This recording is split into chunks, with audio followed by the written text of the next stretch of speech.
Bien, bonsoir à tous. Tout d'abord, je vais commencer par remercier Paul Costa pour son invitation. Ça me fait très plaisir de venir parler de mon sujet de thèse. Je m'appelle Tanguy Marchand, je suis en troisième et dernière année de thèse à Paris, à l'Institut d'astrophysique de Paris, qui est un laboratoire rattaché à l'université Pierre et Marie Curie, qu'on appelle aussi l'université Paris 6. Donc ça fait très plaisir à Toulouse parce qu'il y a quelques années, j'étais ici en classe préparatoire, c'est Fermat, donc et je suis vraiment revenu à Toulouse, ça me fait très plaisir de repasser, donner cette conférence. Alors sans plus attendre, je vais rentrer dans le vif du sujet, je vais parler des ondes gravitationnelles, mais tout d'abord on va parler de la relativité générale, qui est le cadre théorique qui décrit les ondes gravitationnelles. Donc on va commencer, j'ai mis très peu de formules, j'en ai mis que dans deux transparents différents, c'est le premier transparent. On va commencer avec la physique classique. Donc on se place en 1687, la légende dit que Newton, en voyant la pomme tomber de l'arbre, je ne sais pas si c'est vrai, je ne sais pas si c'est vraiment si c'est vrai, a compris que la raison pour laquelle la pomme tombait vers le sol, la même raison qui fait que la Lune tourne autour de la Terre et que la Terre tourne autour du Soleil. Il a vu qu'entre chaque masse, il y a une force, qu'on appelle une force gravitationnelle. Donc la première bulle, c'est l'expression de la force. Donc la force qu'exerce la Terre sur la pomme est égale à G, qui est la constante de Newton, fois la masse de la pomme, fois la masse de la Terre, divisé par R, qui est la distance entre le centre de la pomme et de la Terre, et fois le petit n, c'est un vecteur directionnel qui sert juste à dire dans quelle direction de la force. C'est la première chose qu'il a dit. Chaque objet qui a une masse s'attire les uns avec les autres. C'est une force gravitationnelle. La deuxième chose qu'il a dit... C'est R2, non? Oula, R carré, effectivement. Merci beaucoup. Donc il y a trois formules, et il y a une erreur dans une des trois formules. J'espère que les deux autres ont moins formules. Donc divisé par R carré. La deuxième formule, Newton a dit, c'est que une fois qu'on connaît la force qui est sur la pomme, pour savoir quelle est sa réaction, on a la fameuse seconde loi de Newton, ou la loi fondamentale de la dynamique, qui dit que la masse de la pomme fois son accélération est égale à la force subie. Et avec ces deux lois, quand on les écrit correctement, on peut calculer énormément de choses. Si je lance une balle dans la salle, on peut calculer son mouvement. Si je regarde la Lune, je peux savoir quand est la prochaine pleine Lune, quand est la prochaine éclipse, etc., etc. Je peux notamment connaître la position, pour les 10 prochaines années, des planètes du système solaire. Alors, je peux presque le faire, parce qu'en fait, si je le fais, je trouve les résultats assez justes, mais plus je m'approchais du centre du système solaire, notamment si je prends Mercure, je vais trouver un résultat un tout petit peu faux. Je vais expliquer pourquoi. Donc, imaginons, on prend un exercice qu'on peut faire au lycée, par exemple en terminale S. Si je prends juste le Soleil et la planète Mercure, je regarde sur sa trajectoire, ça sera une ellipse, un ovale, fermé sur lui-même, qui va tourner comme ceci. Maintenant, donc ça je peux calculer avec les lois de Newton. Maintenant, je vais calculer sa trajectoire en prenant en compte le Soleil et les autres planètes. Ici, je fais ça, je vois que c'est une ellipse qui va petit à petit se décaler. Et la partie la plus proche de l'ellipse du Soleil, on appelle ça le périhélie, va petit à petit se décaler. On va pouvoir calculer cette avance du périhélie. Et si je fais ça, je vois que chaque planète contribue un petit peu. Alors les résultats sont en arcs secondes par siècle. Donc quand le cercle, je peux le diviser en 360 degrés. Chaque degré se divise en 60 arcs minutes. Et chaque arc minute se divise en 60 arcs secondes. Donc un arc seconde, c'est 1 sur 360e d'un degré. Donc je vois que la contribution de Vénus, qui appelle la plus proche de Mercure, à l'avance du périhélie, va être 277,8 arcs secondes par siècle. Donc je peux calculer pour chaque planète. J'ai mis une dernière planète dont la contribution est négligeable. Et je vois qu'au final, l'avance par siècle est de 531,2, théoriquement, d'après la loi de Newton. Malheureusement, si je mesure avec précision ce qui se passe, je vois que l'avance est un peu plus grande, de 573,2.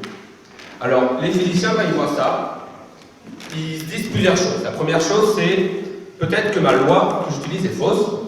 La deuxième est peut-être que j'ai mal fait le calcul, je vais l'en faire. Et la troisième, peut-être qu'il y a d'autres planètes que je n'ai pas vues qui vont changer le résultat.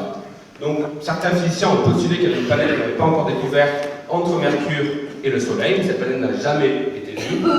Et en fait, c'est la première solution. La loi que j'utilise n'est pas exactement vraie. On va faire un immense bond en avant et on va arriver en 1915 à la théorie de la relativité générale. Donc, là, j'ai mis qu'une seule slide historique, mais je pourrais parler pendant des heures de comment cette théorie a été construite, en passant d'abord par la relativité restreinte puis générale. Et je vais directement mettre une image peut-être déjà vue qui explique en gros en quelques phrases ce qu'est la relativité générale. Donc en relativité générale, on voit l'espace et le temps comme une seule entité qu'on appelle l'espace-temps. Cette grille verte que vous voyez, l'espace-temps a 4 dimensions, 3 pour l'espace et 1 pour le temps. Donc là, la grille a juste 2 dimensions parce qu'on est obligé de mettre 2 dimensions pour faire un schéma. Dans cet espace-temps, on a de la matière, ici le Soleil et la Terre, et cette matière va modifier cet espace-temps, on dit qu'il va courber l'espace-temps. Et au sein de cet espace-temps courbe, les masses, donc la planète, par exemple la Terre, va suivre ce qu'on appelle des géodésies, des lignes droites. Donc si la Terre tourne autour du Soleil en relativité générale, c'est parce que le Soleil courbe l'espace-temps et que la Terre suit la pente comme une bille, genre dans un bol, qui ferait plein de tours comme ça dans le bol, dans un bol de cuisine. Et c'est pour cette raison que la Terre tourne autour du Soleil. Donc on ne parle plus de force gravitationnelle avec le Newton, mais juste de l'espace-temps courbé à cause des masses et de ces masses qui suivent les géodésies. Alors voici la troisième et dernière formule de l'exposé, ce sont les équations d'Einstein. Cette équation, je les ai mises parce que c'est l'unique équation qui existe en réalité générale. C'est l'équation maîtresse. À gauche, vous avez l'espace-temps. Le G, avec 2 indices mu, ce qu'on appelle la métrique, c'est ce qui donne la notion de distance de temps au sein de l'espace-temps. Et les constantes R, mu et R sont des objets compliqués qu'on construit à partir de cette métrique. L'équation d'Einstein dit que cet objet à gauche compliqué, qui dépend de la métrique, qu'on appelle le tenseur d'Einstein, est égal à, et à droite on a la matière. Donc vous voyez la constante G qui est la même que celle de l'équation de Newton, C qui est la vitesse de la lumière qui apparaît naturellement dans cette théorie, et T, avec 2 indices mu, c'est la matière. Donc en fait, le Soleil et la Terre rentreraient dans le T, et la grille verte serait la partie de gauche. Et avec les équations d'Einstein, je peux calculer comment la matière coupe l'espace-temps et comment après la matière se déplace en géodésique au sein de l'espace-temps courbé. Alors si je les ai mis, c'est parce que dans la littérature un peu scientifique, dans beaucoup de films, on voit pas apparaître. J'ai vu récemment les triplettes de Belleville, je suis allé voir en ciné-concert il y a quelques temps à Paris, et j'ai remarqué que, alors on voit pas très bien, dans la scène d'introduction, les équations d'Einstein sont écrites en petit en bas, ça n'a aucun rapport avec le film, il n'y a aucun autre clin d'œil à l'astrophysique dans le film, mais les équations sont écrites en bas. Et en fait, si vous faites attention, ces équations sont un peu connues parmi l'univers geek, je dirais, elles apparaissent à plein d'endroits différents, donc si jamais vous avez l'occasion d'aller voir, vous pouvez prier en disant ce sont les équations d'Einstein qui régissent l'espace-temps. Alors maintenant, je repasse à ces équations et je me dis, je prends ces équations et je vais recalculer la trajectoire de Mercure autour du Soleil, ou la trajectoire de la pomme qui tombe sur Terre.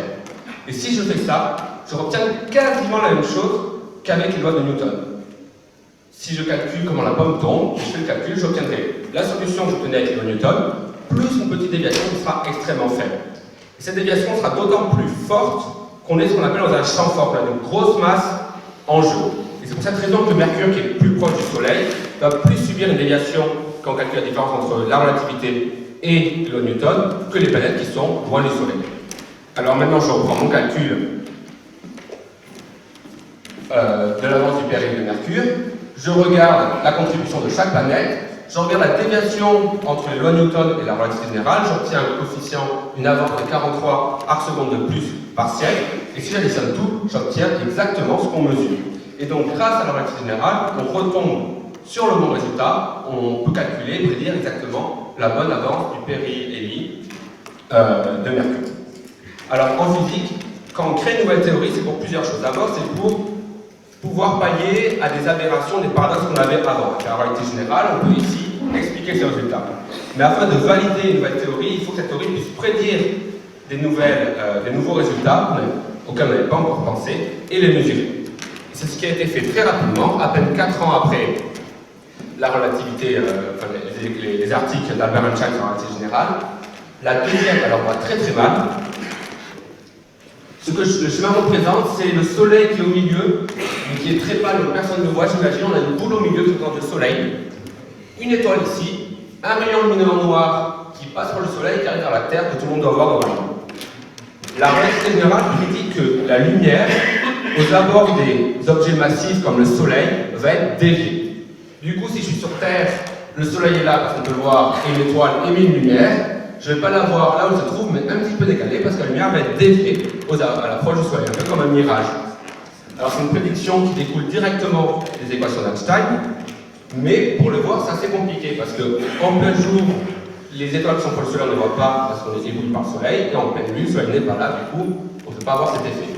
Donc il a fallu attendre une éclipse de Soleil, la Lune se met devant le Soleil, du coup il fait nuit noire, le Soleil est bien devant nous, on regarde les étoiles qui sont autour du Soleil, et on les voit un petit peu décalées, pas à leur vraie position, mais un petit peu décalées parce que le Soleil dévie la trajectoire des rayons lumineux. Et ça, c'est une des grandes prédictions un peu inattendues de la relativité générale qui a été vérifiée assez rapidement après la perception des articles d'Einstein et qui a corroboré énormément ces études. Alors, pour l'instant, que ce soit le Béréli de Mercure ou la déviation des rayons lumineux, ce sont ce qu'on appelle les prédictions en champ faible. Ça veut dire que ce qui se passe avec la relativité générale, c'est les lois Newton plus une petite déviation. Là, les rayons, j'exagère sur le schéma, les rayons ils vont presque tout droit, ils sont un tout petit peu déviés. Mais avec les équations d'Einstein, on peut avoir des phénomènes qui sont extrêmement différents de la physique classique. Alors le premier phénomène, c'est celui-là. Alors si tout le monde voit bien, pile au centre de l'écran, regardez bien, juste ici. Alors, qu'est-ce que c'est? Alors, c'est un trou noir. Donc, on ne voit rien du tout parce que, comme son nom l'indique, il est tout noir, il n'y a aucune lumière, et je mets sur un fond noir, donc on ne voit pas grand-chose. Ce que je vais faire, je vais dessiner des étoiles en arrière-plan. Voilà, on le voit mieux. On a un trou noir, et derrière, juste des étoiles qu'on a dessinées. Donc, un trou noir, c'est une solution de l'équation d'Einstein, donc une prédiction de cette théorie. C'est donc un astre extrêmement massif et même extrêmement compact, c'est-à-dire beaucoup de matière dans un volume assez petit. Là, c'est tellement compact que rien ne peut s'en échapper, même pas la lumière. Du coup, n'importe quelle particule, que ce soit de la matière ou de la lumière, se trouve à l'intérieur de l'horizon du trou noir et piégée ne peut pas en ressortir et aucune lumière n'en ressort. Alors derrière, j'ai mis un fond étoilé, c'est pas moi qui l'ai fait, c'est une simulation, vous verrez après la suite de la simulation. Il y a un fond étoilé et vous voyez que l'image est un peu déformée, on voit une sorte d'anneau un peu bizarre autour noir. On voit les étoiles un petit peu déformées, et ça, c'est la conséquence de la slide juste avant. Les rayons lumineux aux environs d'un astre massif sont déviés. Là, les rayons qui viennent des étoiles derrière sont déviés par le trou noir et par la déformation de l'espace-temps qui l'engendre autour de lui, et pour ça que l'image a un peu distordue. Alors, ce que je vais faire maintenant, je vais prendre deux trous noirs, je vais mettre côte à côte, je vais faire tourner l'un autour de l'autre. Si on était en physique classique, ils tourneraient indéfiniment l'un autour de l'autre, comme deux étoiles qui tournent l'une autour de l'autre, ou la Terre autour du Soleil. Là, en relativité générale, il va se passer de nouvelles choses, donc je vous laisse le film et après on discutera de ce qu'on a vu. Ah voilà, maintenant si tout le monde voit bien le film. Alors on voit deux trous noirs, ils tournent l'un autour de l'autre, et en fait petit à petit, ils se rapprochent, et ils fusionnent, et l'image finale, c'est l'image de la slide juste avant. Alors je vais vous remontrer le film. Regardez bien la déformation des étoiles et de l'arrière-plan au fur et à mesure que les trous noirs tournent l'un autour de l'autre. Vous voyez l'image derrière est complètement distordue, et cet effet, c'est l'effet que j'ai montré juste avant. Les rayons lumineux qui viennent des étoiles sont déviés par la déformation de l'espace-temps, c'est pour ça qu'on voit tout ça un peu distordu. Je vais montrer une troisième fois le film, regardez bien le plus loin possible de l'image.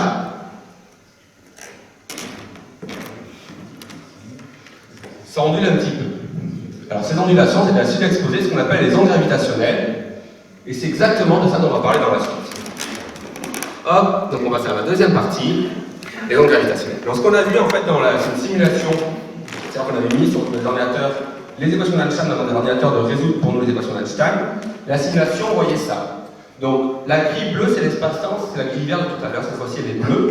Au centre, on a nos deux trous noirs qui tournent l'un autour de l'autre. Et la déformation qu'ils engendrent dans l'espace-temps, la courbure de l'espace-temps qu'ils engendrent, peut se propager sous forme d'ondes. C'est ces ondes qu'on voit se déplacer petit à petit et qui se déplacent de plus en plus loin de nos deux trous noirs.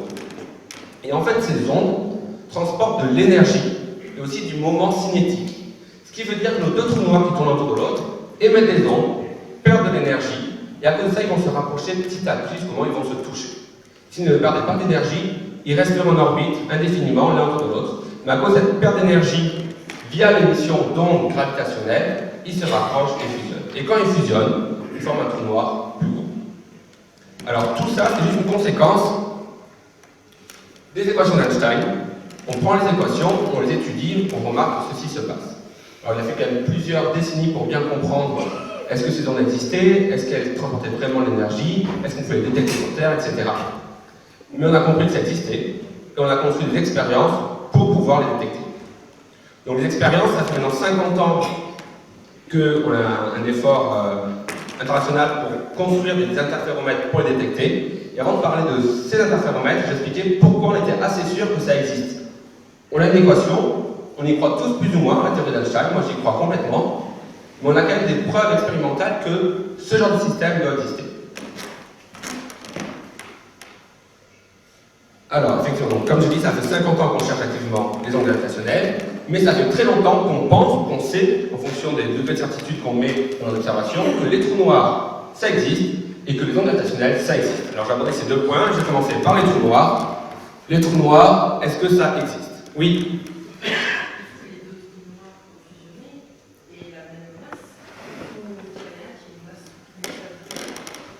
Alors, il y a plusieurs cas de figure. Les cas de figure que je montrerai, qu'on a pu détecter, ils ont des masses comparables. Donc, il y en a un qui fait peut-être 2 fois la masse du premier. Il n'y a pas un facteur 100 ou 1000. Et après, je parlerai à la fin brièvement des cas où on peut avoir un rapport de masse extrêmement grand. Mais dans les deux cas de figure, on peut avoir comme ça une fusion. Je montrerai un exemple plus précis juste après. Alors, les trous noirs, en astrophysique, il y a deux types de trous noirs, essentiellement deux populations différentes. La première, ce qu'on appelle les trous noirs de masse stellaire, parce que leur masse est grosso modo 1 fois à 30 fois la masse du Soleil. Et en astrophysique, on aime bien prendre une masse solaire comme unité de mesure, c'est plus pratique que des kilogrammes. Donc, en fait, ces trous noirs sont des étoiles qui sont en fin de vie. En fin de vie, il n'y avait plus de carburant pour faire la fusion nucléaire en leur cœur, ils se sont effondrés, ils ont formé un as qu'on appelle un trou noir. Alors, en fonction de la masse initiale de l'étoile et de sa composition chimique, il y a plusieurs fins de vie possibles, et une de ces fins de vie, c'est les trous noirs. Alors, ces trous noirs, on pense qu'ils existent parce que nos modèles d'étoiles nous disent qu'à la fin, certaines étoiles doivent faire des trous noirs, et en plus, on a une bonne vingtaine de candidats qu'on appelle des binaires à rayon X. Donc, en anglais, c'est X-ray binaries. Ce qu'on voit, c'est un trou noir, donc il est tout petit au centre ici, qui orbite autour d'une étoile. Et cette étoile va perdre de la matière qui est attirée par le trou noir. La matière, on voit la matière qui est aspirée par l'étoile, qui va tourner autour dans ce qu'on appelle un disque d'accrétion qui va tomber dans le trou noir. Et en tournant autour, cette matière va se réchauffer énormément et émettre énormément de lumière. Et paradoxalement, même si un trou noir absorbe toute la lumière au sein, à l'intérieur de son horizon, la matière qui est encore à l'extérieur et qui accélère va être extrêmement rayonnante, et on va observer ça sur Terre. On appelle ça des binaires à rayon X, et on a comme ça, alors je ne sais pas si je serai mais une bonne vingtaine, je pense, dans une galaxie, de candidats où on est quasiment sûr que c'est un trou noir qui est responsable de la lumière qu'on observe. Donc ça, c'est le premier type de population, les trous noirs de masse stellaire. La deuxième population de trous noirs, qu'on appelle les trous noirs supermassifs. Alors, on pense qu'il y a un trou noir supermassif au centre de quasiment toutes les galaxies dans l'univers. Alors, il y a des débats, est-ce que c'est tout, est-ce que c'est 90%, 70%, mais en tout cas, dans une bonne majorité, voire toutes les galaxies, il y a un trou noir supermassif qui fait entre 1 million et 100 millions de fois la masse du Soleil, grosso modo, au centre de chaque galaxie. Pourquoi on sait ça? Même raison. La matière qui est autour va tomber dans le trou noir en faisant un disque d'accrétion, va se réchauffer et va être extrêmement chaude et brillante. Et c'est ça qu'on observe. Et même parfois, pour des raisons qu'on ne modélise pas tout à fait encore, un jet va se former et va être émis perpendiculairement à ce disque d'accrétion. Et ce jet va être aussi extrêmement brillant. Et c'est ça qu'on observe. On appelle ces trous noirs qui sont lumineux à cause de la lumière à leurs alentours des noyaux actifs de galaxies. Et on en voit dans plein de galaxies. Dans notre galaxie, dans la Voie lactée, il y a un trou noir, il est très ennuyant, il n'est pas du tout actif, il n'y a pas de matière qui tombe dedans, il n'émet aucune lumière. Du coup, on sait plus ou moins où il est, on va pouvoir l'étudier, mais malheureusement, il n'est pas aussi actif que d'autres. Donc, je vous montre 2-3 images de ces noyaux actifs de galaxies. Donc, là, c'est une image radio, alors je ne me trompe pas. C'est une image qui a été prise via les ondes radio, donc les couleurs sont des fausses couleurs qu'on a mis après coup. On voit, ce que vous voyez sur votre gauche, chaque point lumineux c'est une galaxie. Au centre, on a une galaxie qui est extrêmement brillante parce que le trou noir qui est au centre accrète de la lumière qui brille énormément. Et on voit un jet qui est émis des deux côtés, qu'on voit très bien sur l'image de droite, qui est un jet de particules extrêmement brillant qui est émis. Ça, on en observe plein. Et nos seuls modèles qui expliquent ça, c'est qu'il y a un trou noir supermassif au centre des galaxies. Pour cette raison, on est très confiant sur le fait que les trous noirs supermassifs existent. Donc d'autres images, ce qu'on appelle des quasars, qui sont aussi des noyaux actifs de galaxies. Il y a une phénoménologie immense de noyaux actifs de galaxies parce qu'il y a plein de propriétés différentes en fonction de l'orientation, de la matière dedans, etc. Ils ont plein de noms différents, mais c'est la même chose. C'est un gros trou noir de la matière qui tombe dedans. Des quasars, on en connaît des dizaines de milliers. Ces objets qu'on voit le plus loin dans l'univers, quasiment, on voit des galaxies qui sont au fin fond de l'univers, extrêmement brillantes, grâce à ce phénomène. Donc, les trous noirs existent, de toute population qu'on connaît, peut-être qu'il y en a d'autres qu'on ne connaît pas, mais deux qu'on connaît, les étoiles en fin de vie qui font une à 20 masses solaires ou une à 50 masses solaires, et les trous noirs supermassifs qui font 1 million à 100 millions de masses solaires. Alors, voilà, ça c'est le trou noir au centre de la galaxie, qui s'appelle Sagittaire A étoile, là, qui se situe dans la constellation du Sagittaire. Donc, au niveau de la croix noire, enfin la croix jaune au milieu, ce serait l'emplacement du trou noir, on voit rien parce qu'il est complètement noir, et chaque point blanc autour sont des étoiles. Donc, il y a un petit film, et on va voir, donc c'est le film, l'échelle ne sera pas marquée, mais ça se passe pendant une quinzaine d'années. On va voir les étoiles orbiter autour du trou noir. Alors, le film se lance, donc on voit, donc ça c'est des mesures qui ont été faites sur plusieurs années, on voit les étoiles au fur et à mesure qu'ils se déplacent. Et les étoiles au centre sont des étoiles, on va zoomer après. Voilà, ce sont des étoiles qui tournent autour d'un objet qu'on ne voit pas. Donc là, on a un cycle complet d'étoiles la plus proche, on a pris plein de mesures. Ça tourne autour d'un objet qu'on ne voit pas, c'est une ellipse. Au centre, on peut calculer en fonction de la trajectoire, on peut calculer la masse de l'objet central, qui est responsable de cette trajectoire. Sa taille maximale est de façon plus petite que le diamètre de la trajectoire, sinon l'étoile tomberait dans le trou noir. Et donc, une si grande masse dans un volume si petit, d'après notre théorie, c'est un trou noir. Donc là, en fait, au milieu, il y a le trou noir supermassif de notre galaxie qui est là, mais aucune matière ne tombe dedans, donc il est très peu brillant. Alors, deuxième question. Les ondes gravitationnelles, est-ce que ça existe? Avant de se lancer et débourser des milliards à faire des détecteurs, est-ce qu'on est sûr qu'on comprend bien la théorie que ces ondes existent? La réponse est de nouveau oui, et pour cela, on va s'intéresser à un autre type d'objet, les étoiles à neutrons. Donc là, vous avez une vue d'artiste, étoile à neutrons. L'étoile à neutrons, c'est pareil, une étoile en fin de vie, qui va s'effondrer sur elle-même. Au lieu de faire un trou noir, pour diverses raisons, ça va faire une étoile à neutrons. Donc, c'est un peu moins compact, un peu moins massif. On dit que c'est, l'ordre de grandeur, c'est une masse solaire dans 10 km de rayon, donc c'est extrêmement dense. On appelle ça une étoile à neutrons parce que l'état de la matière n'est pas exactement connu à l'intérieur, donc on pense qu'en grande partie, il y a un fluide composé de neutrons à l'intérieur de ces étoiles. Et ces étoiles sont extrêmement magnétisées, donc ce que l'artiste a voulu représenter par ces filaments bleus qu'on voit autour, c'est un champ magnétique, parce que ces étoiles à neutrons sont extrêmement magnétisées et émettent souvent un champ magnétique. Alors voilà, masse du Soleil dans une sphère de 2 millions de kilomètres. Et si on s'intéresse à ça, c'est que parfois, ces étoiles à neutrons émettent un jet de nouveau. Donc ce que représente en haut, c'est deux étoiles à neutrons côte à côte qui mettent chacun un jet dans des directions différentes. Et quand elles émettent des jets, comme ça, on appelle ça des pulsars. Et ces pulsars tournent sur eux-mêmes, mais leur axe de rotation n'est pas le même que l'axe du jet. Du coup, ça fait comme un phare et le jet se balade comme ça. Et si la Terre est perpendiculaire, à chaque tour, on voit le jet qui nous passe dessus. Donc si on est dans l'axe du jet et que l'étoile tourne, que le pulsar tourne, on voit à chaque rotation un bip quand on regarde ça avec des antennes radio. Alors ces pulsars sont très intéressants parce que la précision, la stabilité de la rotation est extrême. Si donc on reçoit les bips consécutifs, donc ça tourne entre 1 seconde et 10 millisecondes, grosso modo, en fonction des pulsars considérés. Si on regarde les bips qu'on reçoit, c'est extrêmement précis, ça rivalise avec les horloges atomiques qu'on peut faire sur Terre en précision. Donc c'est des objets qui sont très stables, très précis.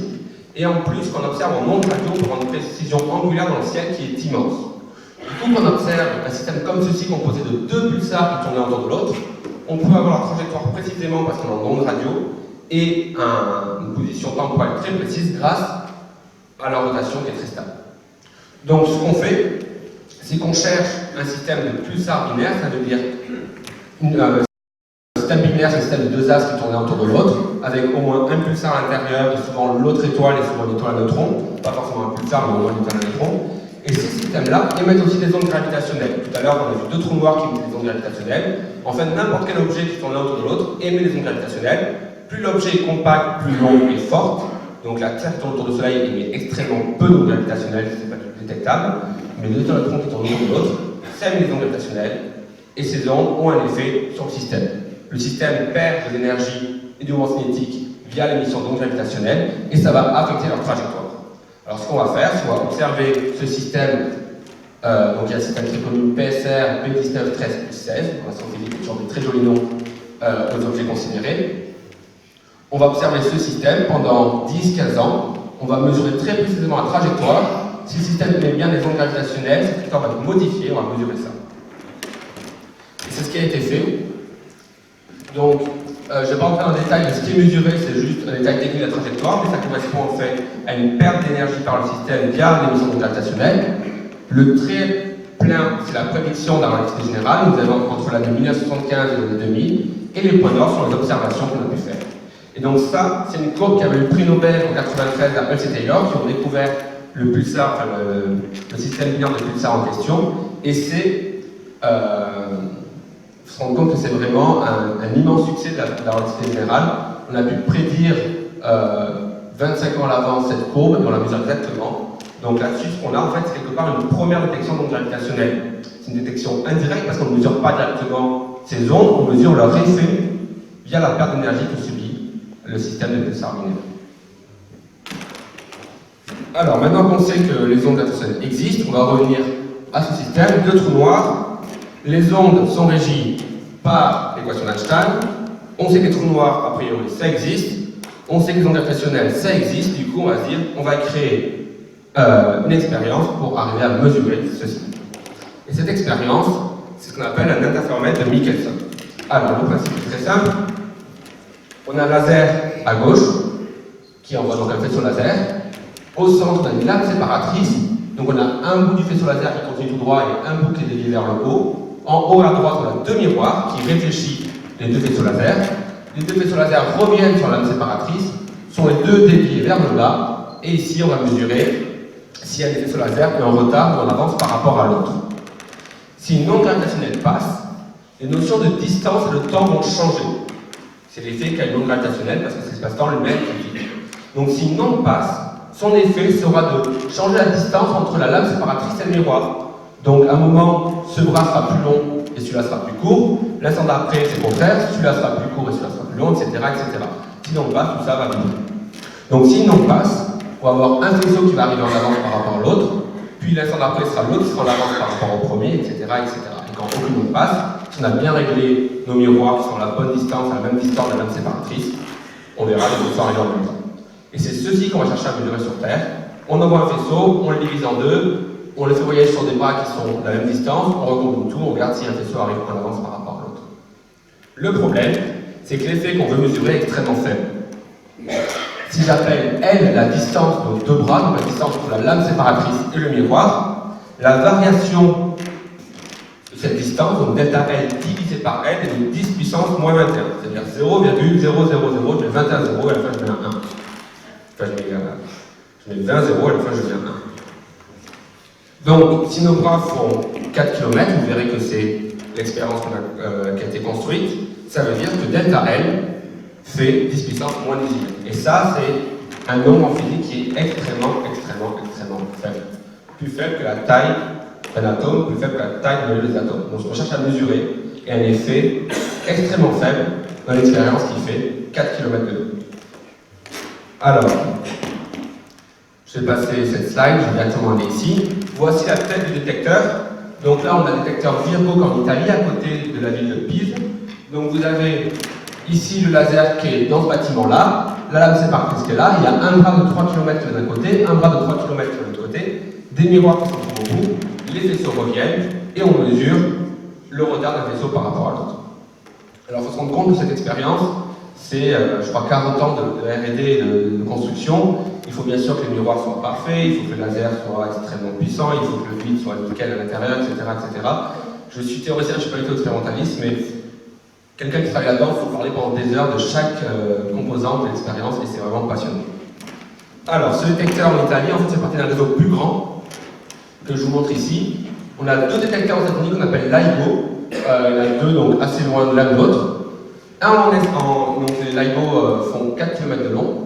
Un en Allemagne, Geo600, qui fait que 600 mètres de long, donc qui est moins performant. On ne s'en sert pas pour détecter des ondes, on s'en sert pour tester de nouvelles technologies. Typiquement, on a une nouvelle technologie qui s'appelle en anglais le squeezing of light. Donc le laser qu'on injecte dans le détecteur, on va avoir des propriétés quantiques particulières dessus qui vont vous intéresser. Ce sera la prochaine amélioration du détecteur, et ça on le teste actuellement en Allemagne. En Italie, le détecteur Virgo que j'ai montré au transparent juste avant. Et deux détecteurs qui ne sont pas encore construits, mais qui vont être bientôt. LIGO en Inde, qui est en fait une copie des détecteurs américains. Et au Japon, KAKA. Donc très bientôt, on aura 5 détecteurs opérationnels, plus Géo qui sert à faire de la R&D. Et plus on a de détecteurs, plus on aura des signaux précis et on va faire la science plus précise comme je vous trouverai juste après. Donc le signal attendu dans le détecteur, le voici. Vous avez en bas le temps qui passe en secondes. Donc on est entre 0,25 secondes et 0,45 secondes. Tout en haut, c'est le schéma des deux trous noirs qui sont l'un autour de l'autre, qui se rapprochent parce qu'ils émettent les ondes gravitationnelles et qui fusionnent. Et au milieu, vous avez le signal attendu dans le détecteur. Donc la courbe du milieu représente grosso modo l'avance d'un faisceau laser par rapport à l'autre, ou dit autrement, l'élongation d'un bras, d'un des deux bras par rapport à l'autre. Donc l'unité, c'est sans unité, 10 puissance moins 21, c'est l'ordre de grandeur dont je parlais, c'est le delta L sur L. Donc là, considérez qu'on a tracé delta L sur L. Donc quand la courbe est à 0,5, c'est-à-dire qu'un des bras est plus grand que l'autre, et quand la courbe est à moins 0,5, c'est que ce bras est plus petit que l'autre, par exemple. Donc il y a deux courbes, une rouge sur une bleue, vous inquiétez pas, on considère juste la courbe rouge, c'est ce qui nous intéresse. Donc ce qu'on voit, c'est qu'au fur et à mesure que les trous noirs tournent l'un autour de l'autre, le signal qu'on reçoit, c'est ce qu'on appelle une sinusoïde, dont la fréquence et l'amplitude augmentent. Vous voyez que c'est de plus en plus grand et de plus en plus resserré. Et c'est normal parce que nos trous noirs sont de plus en plus proches, vont de plus en plus vite, et leur fréquence orbitale, c'est-à-dire la fréquence auquel ils tournent l'un autour de l'autre, est de plus en plus grande. Et en fait, quand les trous noirs font un tour, quand l'orbite des trous noirs fait un tour, le signal fait 2 cycles. Et donc ces deux phénomènes sont directement liés. En bas, vous avez en vert la vitesse des trous noirs, la vitesse relative d'un trou noir par rapport à l'autre, exprimée par rapport à la vitesse de la lumière. Parce qu'en relativité générale, rien ne va plus vite que la lumière. Et du coup, on exprime souvent le rapport V sur C, où C est la vitesse de la lumière, et c'est forcément plus petit que 1. Donc là, ce que veut dire cette courbe verte, c'est qu'au début du signal, les trous noirs allaient à 35% grosso modo de la vitesse de la lumière, et à la fin du signal, ils allaient quasiment à 60% de la vitesse de la lumière. Et enfin, la courbe noire, c'est juste la séparation, la distance entre deux trous noirs, exprimée en ce qu'on appelle les rayons de Schwarzschild, qui est juste en fait le rayon du trou noir le plus gros considéré. Donc en fait, quand on arrive à 1, ça veut dire que le trou noir se touche et fusionne. Alors j'en profite, je ne comptais pas en parler, mais ça fait plaisir d'en parler. Le sujet de ma thèse, c'est de comprendre cette courbe, notamment le début de la courbe. Il y a donc toute une panoplie de techniques pour étudier ce qui se passe, pour résoudre des équations de la relativité générale. Ces équations sont assez compliquées d'un point de vue mathématique. Donc pour comprendre le milieu de la courbe, là, au niveau de la fusion, c'est un peu compliqué. La seule solution, c'est faire des simulations numériques. Mais pour le début, on peut avoir des approches analytiques, c'est-à-dire un peu papier-crayon, donc ça rend quand même des ordi pour nous aider, pour avoir une bonne idée de comment se comporte cette courbe en fonction de la masse des trous noirs, en fonction de leur position potentielle, etc., etc. Donc ce que Luc Blanchet fait, son expertise dans le domaine, est ce qu'on appelle le bostonien, qui est une technique pour étudier cette courbe, et c'est ce que je fais donc avec lui durant ma thèse. Alors, une question qu'on peut se poser, c'est pourquoi j'ai coupé le signal là? Pourquoi on dit qu'on commence à voir le signal? Pourquoi on l'a pas vu un peu plus tôt le signal? Parce que les trous noirs, 2 secondes avant, ils sont déjà autour, c'était un peu plus loin, mais c'est déjà là. Alors la réponse, c'est que vous voyez que l'amplitude du signal diminue de plus en plus, donc il est de plus en plus faible quand on remonte dans le temps, et aussi la fréquence augmente la fréquence diminue de plus en plus. Ça veut dire que si je remonte dans le temps, si je me positionne ici, j'ai une courbe qui est plus petite et qui est beaucoup plus lente, et après qui accélère de plus en plus. Et nos détecteurs ne peuvent pas détecter n'importe quelle fréquence. Quand la fréquence est trop basse, ils ne peuvent pas détecter cette fréquence-là. Donc je vous montre une courbe qui est un peu indigeste au premier abord, ne vous inquiétez pas, on va bien la détailler. Vous avez en bas la fréquence en Hertz, donc l'Hertz c'est 1 sur 1 seconde. Et vous avez en bleu et en rouge les courbes de sensibilité des détecteurs. Donc plus la courbe est basse, plus le détecteur est sensible au signal, et plus elle est haute, moins elle est sensible. Vous n'occupez pas des unités des ordonnées, c'est des unités pratiques pour faire la détection des signaux. Donc ce qu'on voit, c'est que en gros le détecteur il détecte entre 20 Hz et 1000 Hz. Donc si la fréquence orbitale est plus basse que 20 Hz, on ne verra rien. Si la fréquence orbitale est plus grande, on ne verra pas grand-chose. Et extrêmement sensible autour de 100 Hz. Les gens qui construisent les détecteurs, leur vie c'est ça, c'est prendre cette courbe et essayer de l'améliorer de plus en plus. À chaque fois il y a une pique, ça veut dire qu'il y a une fréquence particulière où le détecteur est très mauvais.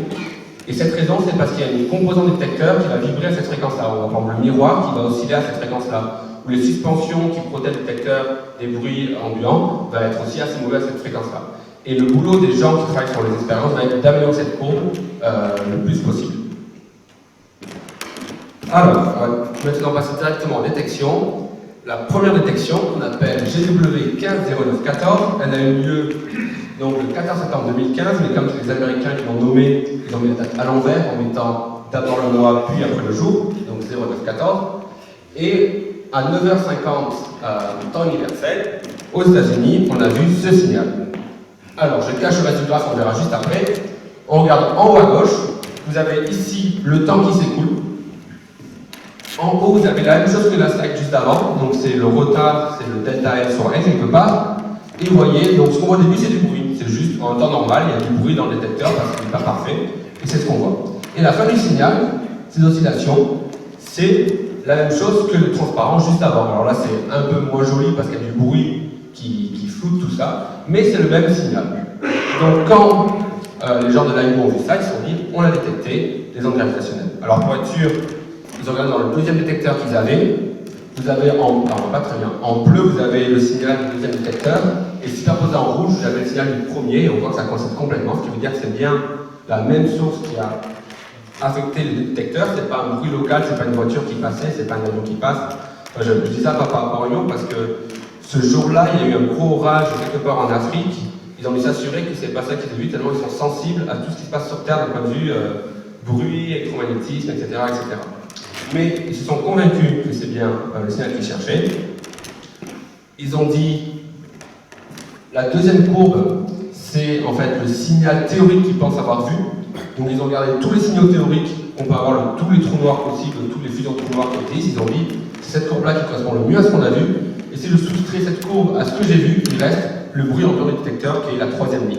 Et ils se sont dit, on a sûrement vu ça, du coup, et ça, c'est deux trous noirs, comme je vous ai montré, qui sont autour de l'autre et qui fusionnent. Alors, en bas, je vous montre cette slide parce que souvent on entend qu'on peut écouter les ondes gravitationnelles. Est-ce que vous avez déjà entendu ça? On peut écouter, vous avez déjà entendu le son qui fait du ouh? Ça vous dit un truc ou pas? Oui. Alors, souvent dans les exposés sur les ondes gravitationnelles, on parle de ces diagrammes, donc j'en parle un petit peu, même si ce n'est pas le point de vue que je préfère.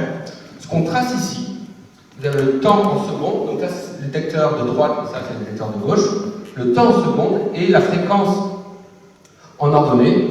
Et plus tu as une couleur jaune, plus ça veut dire que à ce temps-là, cette fréquence est présente dans le signal. Donc on fait ce qu'on appelle une décomposition spectrale du signal, un petit peu quand on a de la musique, on peut décomposer en fonction des fréquences et avoir des spectrographes. C'est exactement la même chose. On prend le signal, et à un instant donné, on regarde quelles sont les fréquences contenues dans le signal, et ça fait ces formes qu'on appelle des chirps en anglais ou des gazouillements en français, je ne sais pas très bien comment traduire ça d'un point de vue physique. On appelle ça un chirp signal, et c'est ce qu'on cherche à chaque fois à faire écouter. Donc si je prends ce qu'il y a en bas, et que je le... Alors, ça n'a pas marché. Si je prends ce qu'il y a en bas et que je le transforme en son, c'est-à-dire que j'ai une fréquence en fonction du temps, comme un spectrographe, et je le rejoue comme si c'était de la musique. Alors, il va falloir que...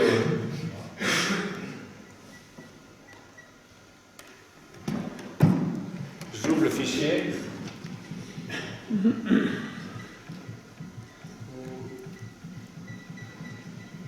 Comment j'accède à...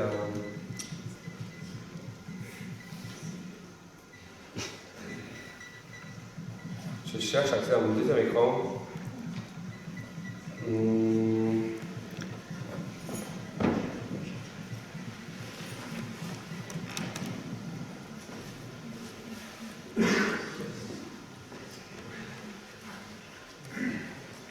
Bon, c'est pas grave. Voilà, je sais pas si ça marche en fait.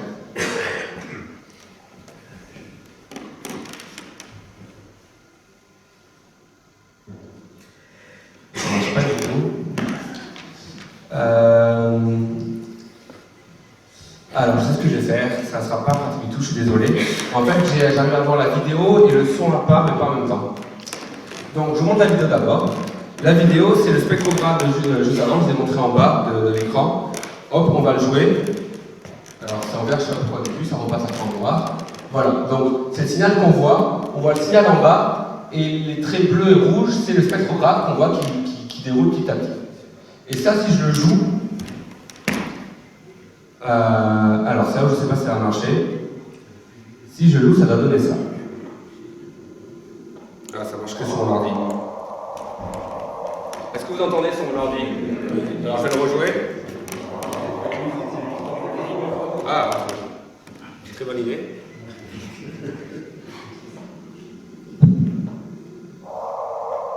Ça marche. Le whoop, qu'on appelle le chirp, et en fait, c'est le chirp qu'on entend parler tout le temps. Hop, je vais vous épargner les photos de pingouins. Le chirp, c'est ce qu'on entend tout le temps dans les conférences, et c'est juste, on a pris le signal, on l'a transformé dans l'espace temps-fréquence, et on le rejoue, et en fait, ça devient commode de communiquer. Mais les ondes gravitationnelles ne font pas du bruit, c'est une mauvaise idée de la voix, ça ne fait pas du bruit, puisqu'on voit un signal, et après, on le convertit pour faire du bruit avec, on entend ce chirp. Voilà, je vais continuer.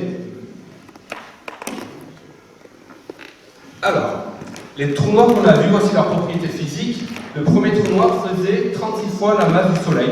Donc je le avec un petit point et le rond autour, ça veut dire une masse solaire, c'est la masse du Soleil.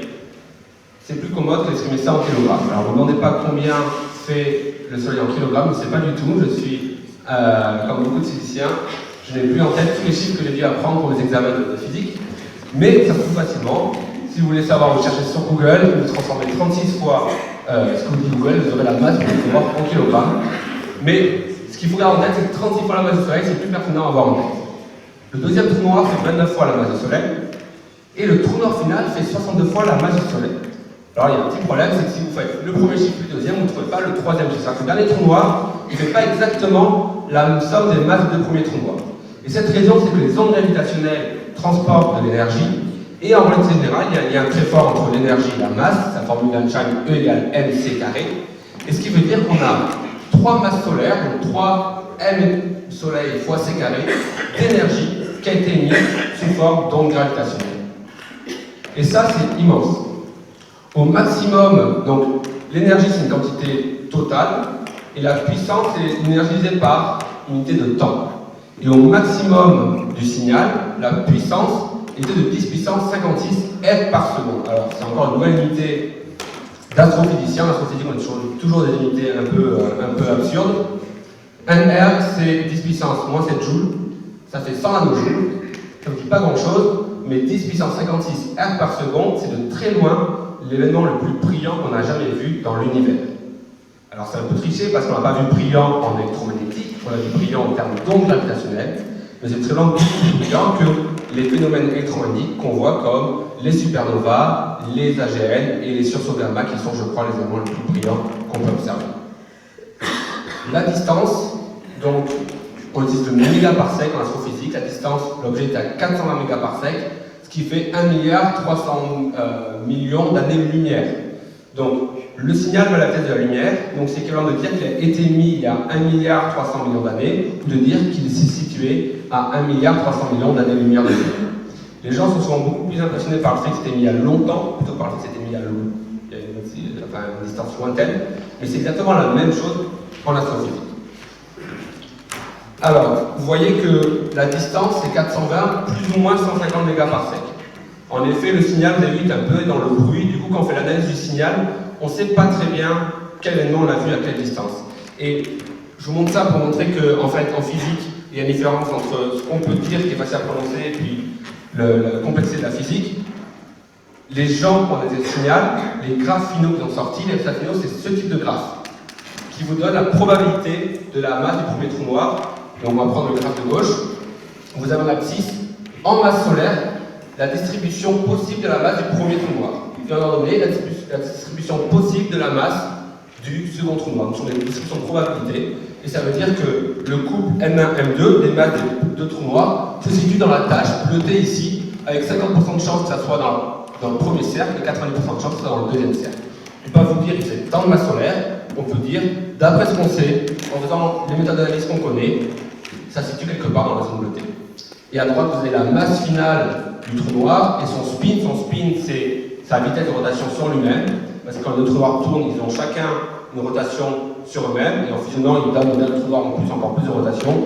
Le spin final, comme on dit, est compris quelque part là-dedans. On ne veut pas vous dire c'est exactement ça. Mais au fur et à mesure qu'on aura plus de détecteurs, qu'on aura une meilleure sensibilité et qu'on aura une meilleure analyse du signal, on sera de plus en plus précis sur ces résultats, et on va faire de la physique de plus en plus précise, et c'est ça qui est vraiment important. Alors, cette détection a été suivie par plusieurs détections, donc là je vous ai montré le calendrier de ce qu'on appelle le premier Observing Run, donc la première campagne d'observation des détecteurs LIGO. Ça commence en septembre 2015 et ça finit en juin 2016. La première détection qu'on a vue le 14 septembre. Après, en octobre, il y a eu un candidat, c'est-à-dire qu'on a vu un signal, mais tellement dans le bruit qu'on s'est dit, on ne peut pas confirmer scientifiquement que c'est un signal, mais on pense que c'est un signal. Donc on appelle ça un candidat. Le 26 décembre, on va retrouver un revu par les deux trous noirs fusionnés l'un dans l'autre. Cette fois-ci, on a bien vu le signal, pas de doute, c'est un candidat, c'est une confirmation d'événement. Et durant le deuxième campagne d'observation qui s'est finie l'été dernier, on a vu 4 détections un peu similaires. Alors, ces détections, je vous les montre. Vous avez le signal qu'on voit, donc le signal théorique qu'on pense avoir vu, noyé dans le bruit. En haut, GW 150914, GW c'est Gravitational Wave, donc onde gravitationnelle en anglais, et la date en mettant année, puis mois, puis jour. C'est ce que je vous ai montré au début. Le LVT, c'est le candidat, donc LVT c'est pour LIGO Vigo Trigger, c'est-à-dire on pense que c'est quelque chose, on ne peut pas confirmer scientifiquement que c'est quelque chose. Après, le 26 décembre, on a vu ce signal-là. Donc à chaque fois, ça va jusqu'à la fusion, qui est ce petit truc à la fin, là, ce jump. Et ça commence au moment où le signal rentre dans la bande de fréquence du détecteur. Et puis durant le deuxième run, on a vu 2 premiers, un troisième qui n'a pas encore été mis sur cette transparent parce qu'on l'a annoncé que plus tard. Et le dernier, je ne l'ai pas encore mis, c'est une petite vidéo. Le dernier est beaucoup plus long, regardez bien, je vais lancer le signal. Et on voit le signal qu'on a observé. Donc vous allez le voir, c'est pour vous montrer en comparaison à quel point le dernier signal a été beaucoup plus long. Donc à chaque petite ondulation qu'on voit, c'est un cycle en plus des 2 objets qui tournent autour de l'autre. Alors, et là pour une petite minute, jusqu'à la fusion.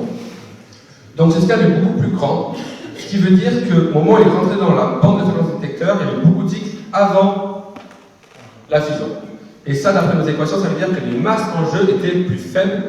Et d'après nos modèles d'astrophysique, c'est-à-dire que ce n'étaient pas des trous noirs, mais c'était des étoiles à neutrons. Donc ce signal, quand les gens ont vu ça, ils se sont dit ça, c'est pas des trous noirs, c'est 2 étoiles à neutrons. Pour rappeler les pulsars dont j'ai parlé, les pulsars de L.C. Taylor qu'on va eu le prix Nobel en 93, vous prenez ce système, vous attendez 100 millions d'années, et dans 100 millions d'années, il vous donne un signal plus ou moins comme ça. Donc ce qu'on a vu en fait, c'est ce type de système, mais à la fin de sa vie, au moment où les étoiles ou les 2 électrons vont fusionner. Enfin, le petit bruit à la fin, c'était au moment où elles ont fusionné. Alors, j'ai une vue d'artiste de ce qu'on a vu. C'est une autre vidéo produite par la NASA. Donc, une vue d'artiste des 2 étoiles à neutrons qui tournent l'une autour de l'autre. Hop, elles tournent, elles vont se rapprocher. Donc là, je vous montre les derniers cycles, parce qu'il y en a 3000 après le signal. Et là, on en voit quelques dizaines. Et à la fin, un gros boom. Alors, il y a une différence majeure entre cette vidéo, même si c'est une vue d'artiste, et la vidéo des trous noirs. La différence majeure, c'est que là, le signal a émis énormément de lumière. L'événement a émis énormément de lumière. Alors que les 2 trous noirs qui ont fusionné, c'est juste des trous noirs qui fusionnent, il n'y a pas de lumière émise parce qu'il n'y a pas de matière qui traîne autour, il n'y a pas de désaccrétion, il n'y a rien du tout.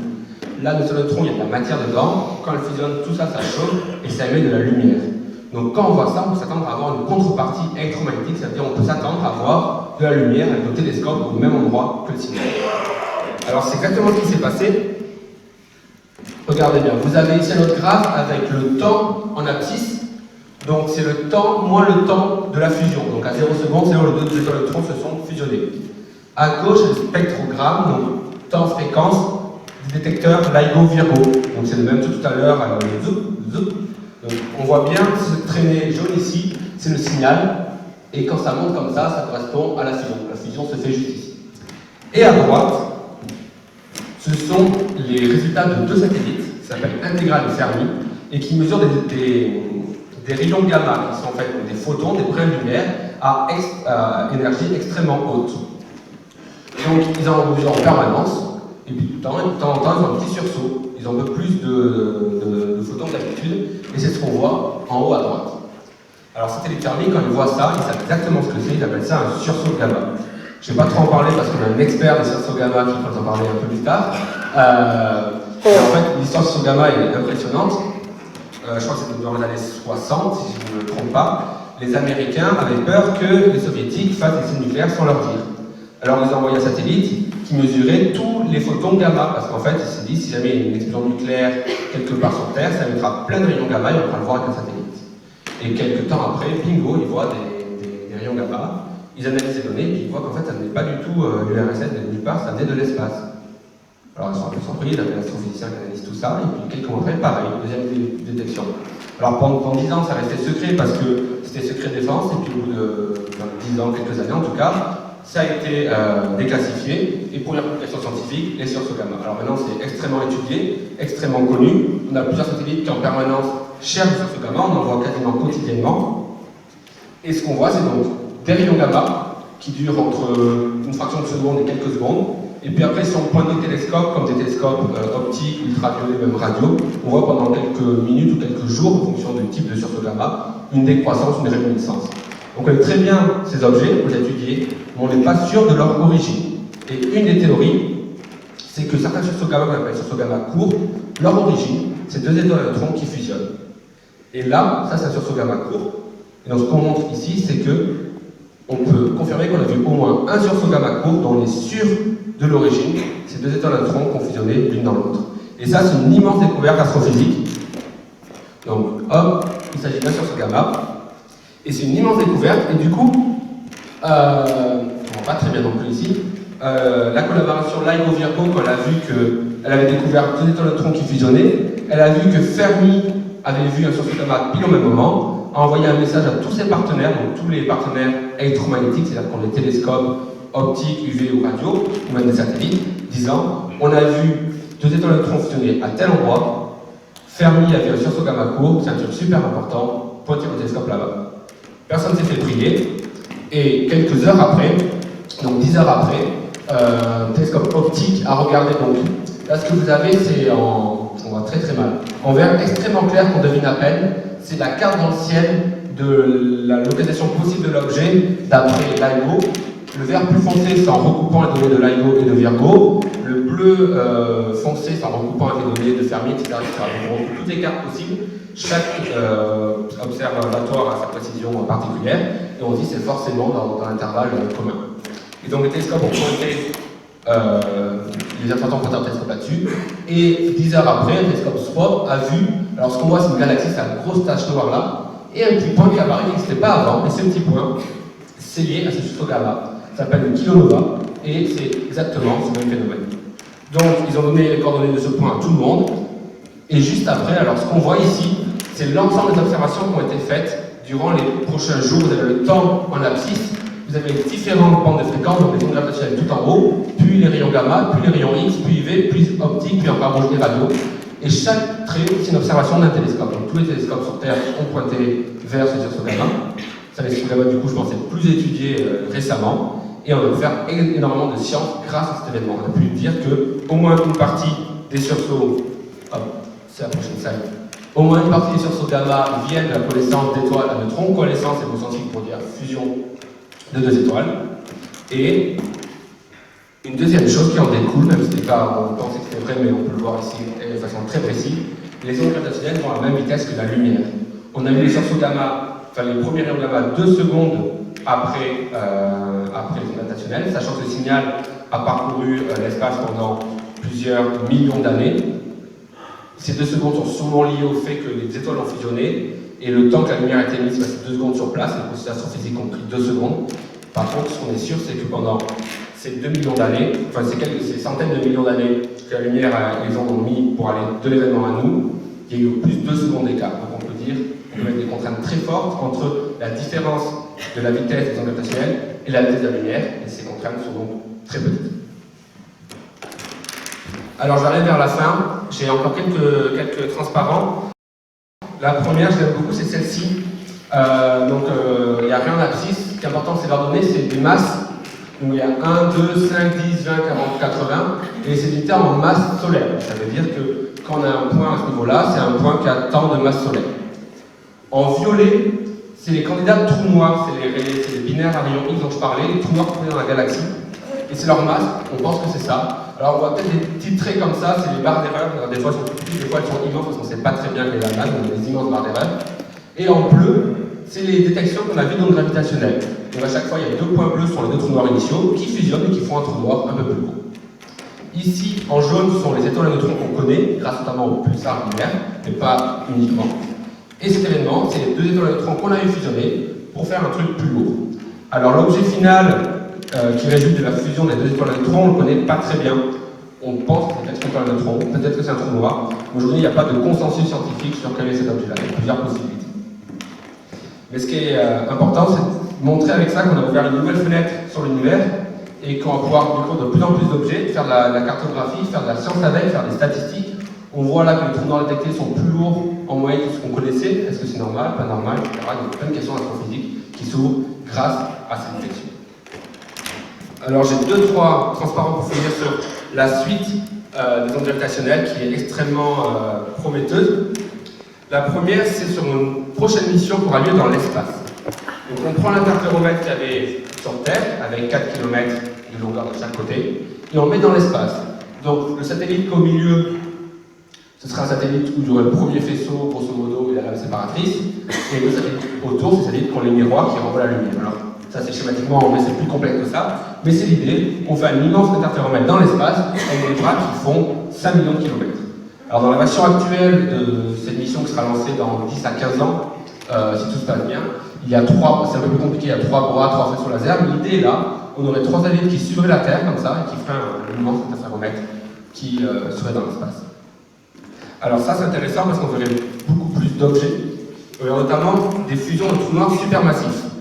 Donc au centre de chaque galaxie, il y a un trou noir supermassif, on pense, et ces galaxies, quand on les étudie au travers de l'histoire de l'univers, c'est des objets très dynamiques, qui fusionnent entre elles, qui se rencontrent, qui font des trucs très bizarres.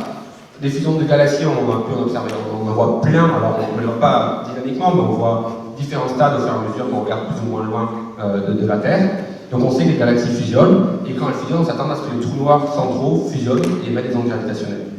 Et c'est un sujet très prometteur, notamment en termes de cosmologie. Je comprends que, ouais, on parlait un mot, on touchera un mot juste après.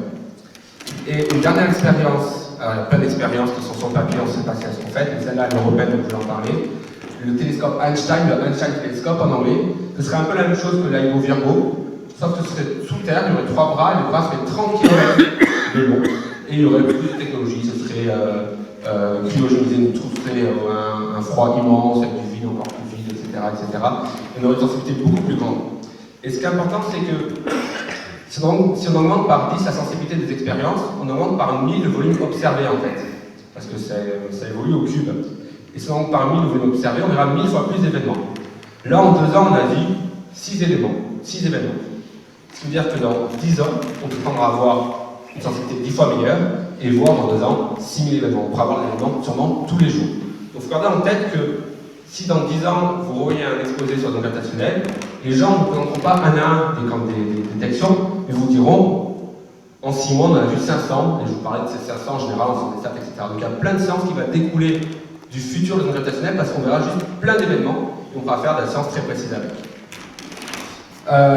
Alors, toute dernière, sur le fait que j'ai parlé juste des fusions de trous noirs, et notamment juste des trous noirs qui avaient la même masse, mais il y a plein d'autres sources possibles. Notamment, il y a ce qu'on appelle des supernovas, qui sont des étoiles en fin de vie qui explosent. Cette explosion est asymétrique, on peut s'attendre à avoir des ondes gravitationnelles aussi, à détecter ça. Pour l'instant, ça n'a pas été vu, mais pourquoi pas dans les prochaines années.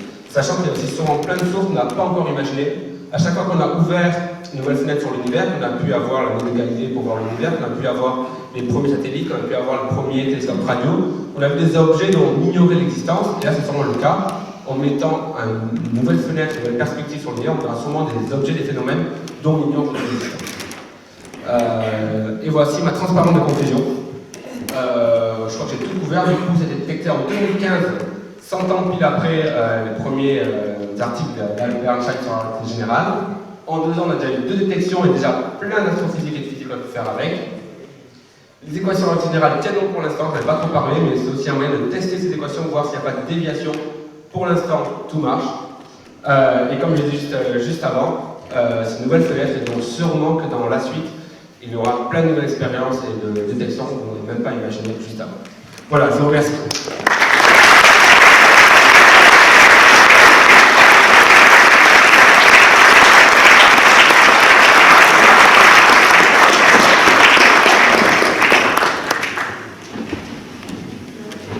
Bon, je crois qu'il y a un certain nombre de personnes. Je préférerais que les personnes qui doivent intervenir, les 3 personnes qui doivent intervenir dans le début du débat, ça serait bien qu'elles se...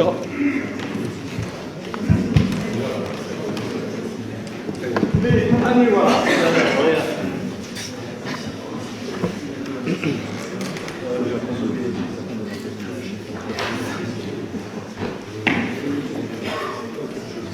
Bonjour à tous.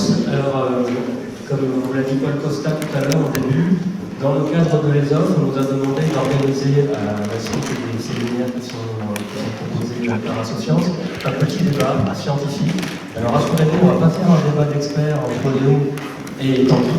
L'idée, c'est d'essayer de faire un débat participatif avec l'ensemble de la salle. Donc ce qu'on va faire, c'est d'abord commencer par se présenter tous les 3, ça va prendre quelques minutes simplement. Et ensuite, on va récupérer des questions au public que vous poserez à Tanguy. Et puis éventuellement, si on a des petits compléments d'information à apporter, on l'apportera. Et puis on essaiera, je ne sais pas si ça va marcher, de faire quelque chose d'assez interactif avec vous. C'est-à-dire que de temps en temps, peut-être vous poserez nous des questions. Et puis vous pourrez éventuellement apporter des réponses. Donc ce seront des questions qui pourront être soit d'ordre scientifique, soit éventuellement en rapport avec le développement de la science dans notre société, des choses comme ça. D'accord ? Donc ça ne va pas durer 3 heures, hein. On va essayer de faire un court, 1h45 minutes, peut-être 1 heure maximum. Voilà. Alors je commence par me présenter, donc je suis Brahim Lamine, je suis enseignant-chercheur à l'Université Paul Sabatier, je travaille en cosmologie, donc la cosmologie c'est l'histoire de l'univers dans son ensemble. Et donc je suis dans le laboratoire qui s'appelle l'IRA, Institut de recherche en astrophysique et planétologie. Je vais juste, parce que j'ai le micro là, faire un petit highlight sur une des choses que... Non, une des choses qu'a dit Tanguy, parce que moi comme je fais de la cosmologie, il y a aussi une connexion éventuellement avec les ondes gravitationnelles. Donc juste pour vous dire que dans les années qui viennent, il n'est pas exclu que la détection des ondes gravitationnelles apporte des éléments tout à fait nouveaux pour la cosmologie. Et je vais vous donner juste 3 petits exemples. Le premier, c'est que la détection des ondes gravitationnelles pourront permettre, très probablement, c'est ce que pensent la plupart des scientifiques, de mesurer ce qu'on appelle le taux d'expansion de l'univers actuel. Pour ceux qui sont un peu plus spécialistes, c'est ce qu'on appelle le paramètre de Hubble, H0, c'est-à-dire à quelle vitesse actuellement l'univers est en expansion. On sait qu'il est en expansion, on sait même qu'il est en expansion accélérée. On mesure son taux d'expansion actuel, mais il y a tout un tas de mesures qui ne sont pas forcément en accord les unes avec les autres, puisqu'il y a des biais d'observation. Et la détection des ondes gravitationnelles vont permettre de définir ce qu'on appelle une chandelle standard, c'est-à-dire une façon assez propre de mesurer les distances et donc de mesurer, in fine, ce taux d'expansion de l'univers. Donc peut-être que les ondes gravitationnelles seront, dans 10 ans, dans 20 ans, l'élément qui va permettre de mesurer le plus précisément possible, en tout cas de façon la plus fiable possible, le taux d'expansion de l'univers. Voilà, ça c'est le premier point. Deuxième point que je voulais mentionner, c'était que la plus vieille image qu'on ait de l'univers, c'est une image qui nous provient de photons. Elle a été créée à l'âge de... Enfin, quand l'univers avait 300 000 ans, donc c'est une image qui est relativement vieille.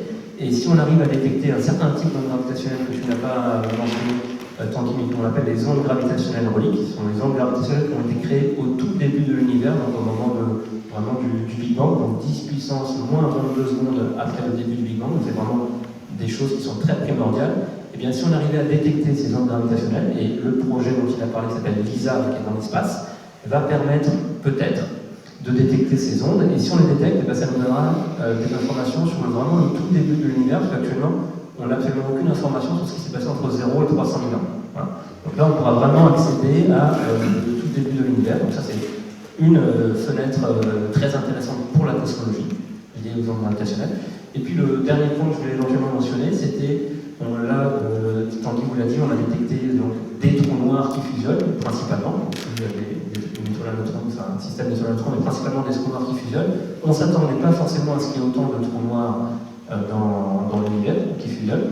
Et donc ça, du coup, ça a réactivé un certain nombre de mécanismes en disant, finalement, il y a peut-être beaucoup plus de trous noirs que ce qu'on pense dans l'univers, et pourquoi pas, est-ce que ces trous noirs ne pourraient pas nous expliquer la matière noire? Alors, si c'était des trous noirs qui ont été créés récemment, on sait que ça ne peut pas marcher, puisqu'il y a une limite qu'on appelle la limite BPM, la nucléosynthèse primordiale, qui nous dit que la matière noire ne peut pas être de la matière noire baryonique, c'est-à-dire qu'il ne peut pas être des protons, des électrons comme on les connaît, mais par contre, il y avait des idées déjà de plusieurs dizaines d'années en arrière qui disaient si on a créé des trous noirs avant cette nucléosynthèse primordiale, donc ce qu'on appelle les trous noirs primordiaux, alors ils vont continuer à exister aujourd'hui et ils pourraient éventuellement expliquer la matière noire. Donc peut-être que quand on aura un peu mieux compris le taux de fusion de trous noirs, combien réellement de trous noirs dans notre univers, on va peut-être essayer de répondre à une de ces problématiques qui est la matière noire. Je passe la parole aux deux autres experts qui sont également à l'IRA, qui vont se présenter. Et donc après, on prendra les questions du public. Merci Brahim. Moi je suis Louise Luc, je suis doctorante en deuxième année également à l'Institut de recherche en astrophysique et planétologie. Et mon sujet de thèse porte en fait plutôt sur la formation des systèmes planétaires et des étoiles de type système solaire. Donc comme ça, des échelles qui n'ont pas grand-chose à voir avec celles des ondes gravitationnelles. Les trous noirs étant des étoiles en fin de vie, donc, qui après avoir explosé se sont compactées pour former ces trous noirs, les ondes gravitationnelles peuvent nous donner des informations sur les trous noirs, et donc c'est toujours plus d'informations sur le cycle de vie des étoiles. Donc c'est plutôt à l'opposé de ce que je regarde par rapport à la vie d'une étoile. Donc moi j'étudie plutôt le début de leur vie et les trous noirs, donc c'est plutôt la fin. Mais c'est assez complémentaire. Donc, je fais également partie d'une association qui s'appelle Universel, qui est une association de vulgarisation. Donc, la principale activité de cette association est d'organiser le festival Astrogène qui se passe pendant l'été à Florence, en parallèle du festival de Florence. Donc, plutôt orienté vers les enfants âgés de 4 à 16 ans. Nous organisons également des interventions dans des collèges, dans des lycées, dans la région. Donc,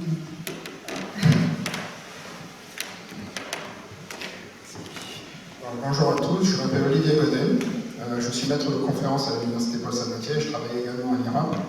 Donc moi, mes thématiques de recherche sont directement liées aux découvertes que vient de montrer Tanguy, puisque je travaille sur les trous noirs, la physique des trous noirs, donc de différentes masses. Donc les trous noirs dont a parlé Tanguy, donc créer les résidus de l'évolution stellaire, mais également les trous noirs supermassifs, et essayer de comprendre les mécanismes nous permettant de passer d'un trou noir de faible masse à des trous noirs de plusieurs millions, voire milliards de masses, deux fois la masse du Soleil. Et j'étudie notamment les sources gamma pour ce faire. Et en fin de compte, le dernier événement dont a parlé Tanguy, celui d'août de l'année dernière, et a un écho particulier pour moi dans le sens où on a pu valider, on va dire dans les grandes lignes, un scénario qui a été proposé la première fois dans les années 80, début des années 80, c'est-à-dire la fusion de deux objets compacts, de deux étoiles à neutrons pour donner naissance à un sursaut gamma. Jusqu'à présent, on avait des preuves indirectes qu'on avait obtenues par l'étude de la lumière, du signal électromagnétique. Et là, l'idée, c'est pour nous une conjonction d'avoir la preuve par A plus B que c'était bien deux étoiles à neutrons et que finalement toutes nos théories et tous nos travaux sont sont les bons rails. Donc ça c'est plutôt excellent. Un autre événement très lié aussi à cet événement, c'est le fait qu'on ait détecté genre 10 heures après le sursaut gamma lui-même, une kilonovée, donc c'est-à-dire en fin de compte une émission plus brillante dans le visible et qui est associée finalement à la nucléosynthèse explosive liée aux éjectats des deux étoiles à neutrons qui ont été enrichis par les neutrons provenant des deux étoiles initiales. Et l'idée, c'est que finalement, cette nucléosynthèse explosive a permis de créer des éléments lourds, plus lourds que le fer. Et donc, a pu créer des éléments comme l'or, le platine. Et donc, si vous avez de l'or et du platine sur vous, d'une certaine manière, ils ont été produits à un moment donné dans l'univers par la fusion de deux étoiles à neutrons. Donc tout ça, en fin de compte, d'une certaine manière, permet de reboucler la boucle et de comprendre, en fin de compte, de comprendre par quel mécanisme certains des constituants qui nous entourent ou qui nous composent ont été créés. Donc pour moi, c'est un peu un parcours d'être accompli.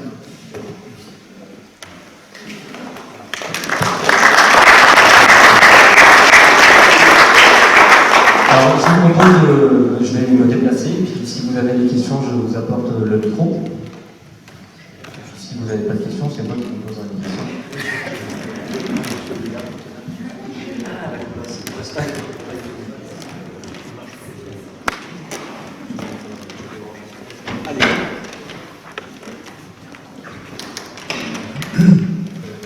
Ma question est celle de Lucien, évidemment, et qui est, disons, qui peut être légèrement sur le bord du sujet, dans ce sens que j'ai lu une information selon laquelle les ondes gravitationnelles, des ondes gravitationnelles naîtraient à l'initiation, disons, de certains tremblements de terre, et que leur propagation étant justement extrêmement rapide, puisque vous l'avez indiqué, c'est à la vitesse de la lumière, alors que les tremblements de terre, eux, ont une propagation beaucoup plus lente, le fait que ces événements gravitationnels mesurables permettraient d'avertir les populations de l'imminence d'un tremblement de terre, d'un tsunami. Je ne sais pas s'il faut en passer, ça dans des mots de Alors, pour répondre, je vous montrer ce graphe que j'ai montré, c'est la courbe de sensibilité des détecteurs.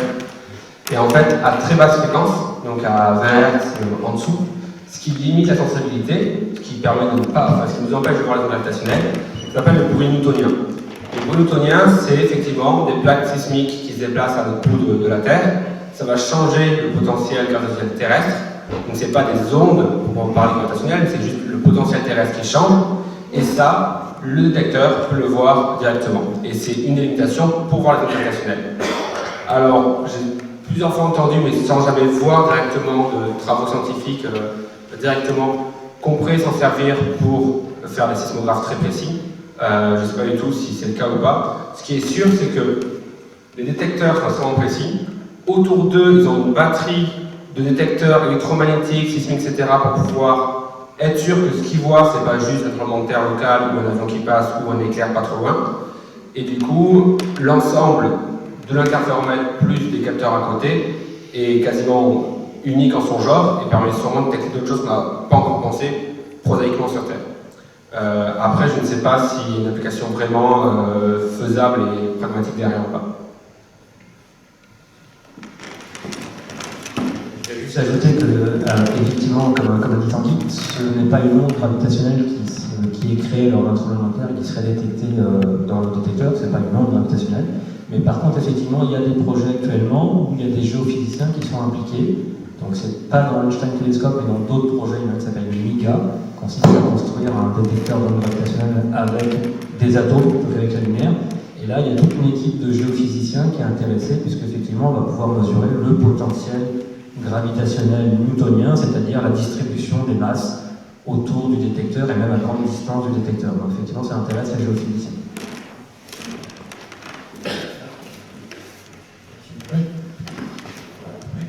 s'adresse à monsieur. Vous avez évoqué rapidement le sursaut gamma que l'on a détecté au mois d'août dernier. Mais comment peut-on expliquer, vous avez été très rapide là-dessus, le décalage entre l'onde gravitationnelle, enfin les ondes, et le sursaut gamma? Ce que vous avez dit, il y a 2 secondes de différence. Voilà, alors votre question c'est la différence entre effectivement la fusion qui n'a pas réussi à 0 secondes et les photons qu'on reçoit à 2 secondes. Alors je pense que Olivier serait beaucoup plus expert que moi sur cette question-là, donc là j'étais à ce moment-là à répondre. Je pense que tu en as beaucoup plus arrêt que le mieux là-dessus. Alors pour faire une réponse courte, on n'en sait rien. Donc ça c'est la réponse courte. Donc après, ce qu'ont fait les chercheurs qui ont fait cette découverte, c'est de faire plusieurs hypothèses. Donc la première hypothèse, c'est de dire que l'essentiel de ces 2 secondes est dû à une différence de propagation, la vitesse des ondes gravitationnelles et de la lumière est différente, et de calculer en fin de compte quelles contraintes ça pouvait nous donner. Et finalement, ça nous donne une contrainte, enfin ça nous dit grosso modo que les deux ondes se propagent quasiment à la même vitesse. Donc ça nous donne une contrainte qui nous permet de nous dire que finalement, ce que Einstein avait prédit, c'est-à-dire que les ondes gravitationnelles voyagent à la vitesse de la lumière, est probablement vrai. On n'a pas une certitude encore, mais on a une très bonne contrainte. Ensuite, il y a des gens, enfin il y a des physiciens qui ont considéré le fait que, évidemment, quand on crée une onde gravitationnelle, donc qui est due au mouvement des deux étoiles à neutrons qui orbitent l'une autour de l'autre, donc ça c'est ce qu'on détecte initialement, et ensuite on va détecter à un moment donné, en haut du chirp, on va détecter la fusion, et donc la formation du nouvel objet. Après ça, pour former un sursaut gamma, l'idée c'est qu'il y a une partie de la masse des deux étoiles à neutrons, l'essentiel de la masse va se retrouver dans le nouvel astre formé, donc soit une étoile à neutrons, soit un trou noir, et le reliquat de masse éjectée, finalement, va retomber sur le nouvel objet, donc on dit que la matière va être accrétée, et ça va former un jet de lumière, donc le sursaut gamma, et ça peut prendre un certain temps. On peut comprendre par notre compréhension des phénomènes d'accrétion, etc., que cela peut apporter un certain délai. Donc à partir de ces 2 secondes, ça nous permet, par rapport à la théorie de l'accrétion, de comprendre en fin de compte si c'est compatible ou pas. Et donc ça nous permet de porter des contraintes sur les mécanismes. Une autre manière aussi de le voir, c'est de dire que évidemment, le milieu aussi, c'est qu'au début, il était opaque à la lumière. Tout simplement parce que vous avez beaucoup de masse, finalement, par rapport à la masse terrestre qui est éjectée, et que la lumière, le jet, a besoin de se faufiler dans cette matière qui est dense, initialement, pour pouvoir être vu. Et donc ça peut prendre aussi quelques jours. Mais pour l'instant, on n'a pas encore cerné le mécanisme. Alors, il y a probablement plusieurs mécanismes à l'œuvre qui sont plutôt d'origine astrophysique que liés à une différence de vitesse de propagation entre les deux ondes. Et donc on a besoin de plus d'événements pour pouvoir voir comment le délai évolue, ou si le délai n'a été vu que dans celui-ci, et que dans les autres on en a pas. Donc il faudra attendre. Je vais peut-être juste ajouter un petit truc aussi là, c'est qu'il faut savoir qu'avant cette détection conjointe de l'onde gravitationnelle et de l'onde électromagnétique, les théoriciens depuis 30 ans ont développé tout un tas de théories alternatives à la relativité générale pour essayer de challenger Einstein. Et avec cette détection-là, il y a à peu près la moitié de tout ce qu'ont produit les théoriciens ces 30 dernières années qui sont tombés à l'eau, puisque dans la plupart des modèles qui ont été inventés, les théoriciens sont très productifs, eh bien, il y avait comme prédiction que l'onde gravitationnelle n'allait pas se déplacer exactement à la même vitesse que celle de la lumière. Donc ça fait un sacré nettoyage dans l'ensemble des théories qui avaient été inventées ces 30 dernières années. J'ai raté une dernière chose, c'est aussi en relativité générale, vous savez que la lumière visible, elle peut être polarisée selon des astres, on prend des lunettes polarisantes pour filtrer cette polarisation. Il y a 2 polarisations possibles. Et les ondes gravitationnelles, c'est pareil. Il y a une polarisation, il y en a 2 possibles au sein de la relativité générale.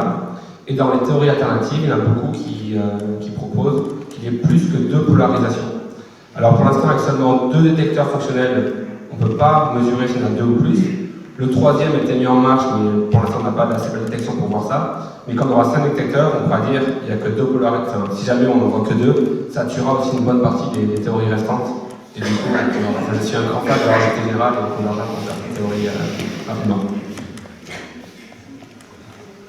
Oui. J'ai une question par rapport à justement, vous êtes parti de la relativité générale. Moi, j'aimerais amener un peu le débat sans me débrouiller sur l'aspect quantique. Et bon, onde, d'accord, particules. Donc, est-ce qu'il existe un graviton? Est-ce qu'il a une masse? Puisque l'onde se déplace à la vitesse de la lumière, le graviton, s'il a une masse, ça peut poser problème. Et voilà, qu'est-ce qu'il y a par rapport à ça? Donc, je donne un peu de contexte à la question. En physique des particules, en physique quantique, on a ce qu'on appelle une dualité onde-particule. Ça veut dire qu'à chaque onde qu'on connaît, il y a une particule qui est associée. La lumière, c'est une onde, les particules, c'est le photon. En fonction de l'expérience considérée, on verra un brin de lumière comme un brin d'onde, comme une particule qu'on appelle un photon. Là, on a des ondes, vous avez une question, est-ce que ces ondes sont quantifiables? Est-ce qu'on peut les transformer en particules? Et cette particule s'appellerait le graviton. Alors, s'il y a un graviton, la première question, c'est est-ce que cette particule a une masse? Si cette particule a une masse, ça impliquerait que sa propagation ne serait pas la même que la vitesse de la lumière, donc on aurait une différence plus grande que ces 2 secondes. Et ça aussi impliquerait que sa propagation dépendrait de sa fréquence. C'est-à-dire que les ondes gravitationnelles à haute fréquence n'iraient pas à la même vitesse que les ondes gravitationnelles à basse fréquence. Et du coup, le signal qu'on verrait serait distordu, serait diffracté, de la même manière qu'on voit un arc-en-ciel entier, parce que l'eau diffracte la lumière et que chaque fréquence est diffractée différemment. Un peu dans le état d'esprit, on verrait un signal complètement distordu. Et pour l'instant, on n'a pas vu ça, ce qui me laisse penser que chaque fréquence d'onde gravitationnelle propage à la même vitesse, et du coup, s'il y a une particule derrière, elle n'a pas de masse. Si c'est une particule qui n'a pas de masse, ça met les théoriciens un peu... Enfin, bref, il n'y a pas beaucoup de théories avec des particules sans masse. Donc, le problème aussi, c'est que si on met une masse au graviton, ça veut dire qu'on quantifie la théorie de la relativité. Quantifier, ça veut dire passer d'une onde à une particule quelque part. Et ça, on sait très bien le faire sur les ondes électromagnétiques, sur toutes les particules qu'on appelle le système standard qu'on voit au CERN. On n'a pas compris théoriquement comment le faire sans poser aucun problème mathématique en relativité. Voilà. Je ne sais pas trop mon domaine, j'espère avoir une trop bêtise en disant ça, mais c'est la vision que j'en ai. Oui, moi j'ai une question sur un phénomène que l'on a pu voir dans un de vos films au début de votre présentation. Alors c'est peut-être une question de béotien. Quand on a un trou noir, vous avez dit on a un disque d'accrétion. Je crois comprendre que dans ces disques d'accrétion, les températures sont extrêmement élevées et qu'elles finissent par générer un champ magnétique tellement intense qu'il y a 2 jets qui s'échappent, 2 jets de matière. Et ce que je ne sais pas, c'est est-ce que ces jets de matière sont de la matière issue du disque d'accrétion, ou bien est-ce que c'est de la matière qui s'échappe des trous noirs eux-mêmes? Et si c'est le cas, pourquoi, comment est-ce possible? Alors, c'est à ce genre d'image que fait référence, j'imagine. Donc là, on a un trou noir central, de la matière qui est en fait aspirée du trou noir, enfin le trou noir aspire de la matière à l'étoile. La matière tourne sur les accrétions, brille et on voit ces 2 jets. Alors, il y a plusieurs théories sur comment sont formés ces jets, quels sont les mécanismes en jeu. Les champs magnétiques ont un rôle très important à jouer de façon très probable. Dans tous les cas, la matière qui est mise dans le jet ne vient pas du trou noir, mais vient des accrétions. La matière qui est dans le trou, c'est la façon dont on comprend la théorie, la matière qui est dans le trou noir, il n'y a aucun moyen de sortir du trou noir quand il arrive. Donc c'est très paradoxal de dire que soit un trou noir, c'est un objet plus brillant, c'est plutôt le désaccrétion, le jet qui est extrêmement brillant. Peut-être sur la formation du jet, là de vous aurait quelque chose à rajouter. Pour moi, la compréhension qu'on a aujourd'hui du jet est relativement assez faible. Plusieurs scénarios se battent en compétition, mais aucun n'a pris vraiment le dessus sur comment ce jet est formé. Mais c'est un phénomène très courant, on le voit dans on voit ce jet qui est formé pour les accrétions, on le voit pour les sursauts gamma, on les voit pour les noyaux oxydes de galaxies. Donc des jets formés avec les accrétions sont 2 phénomènes qui vont souvent ensemble.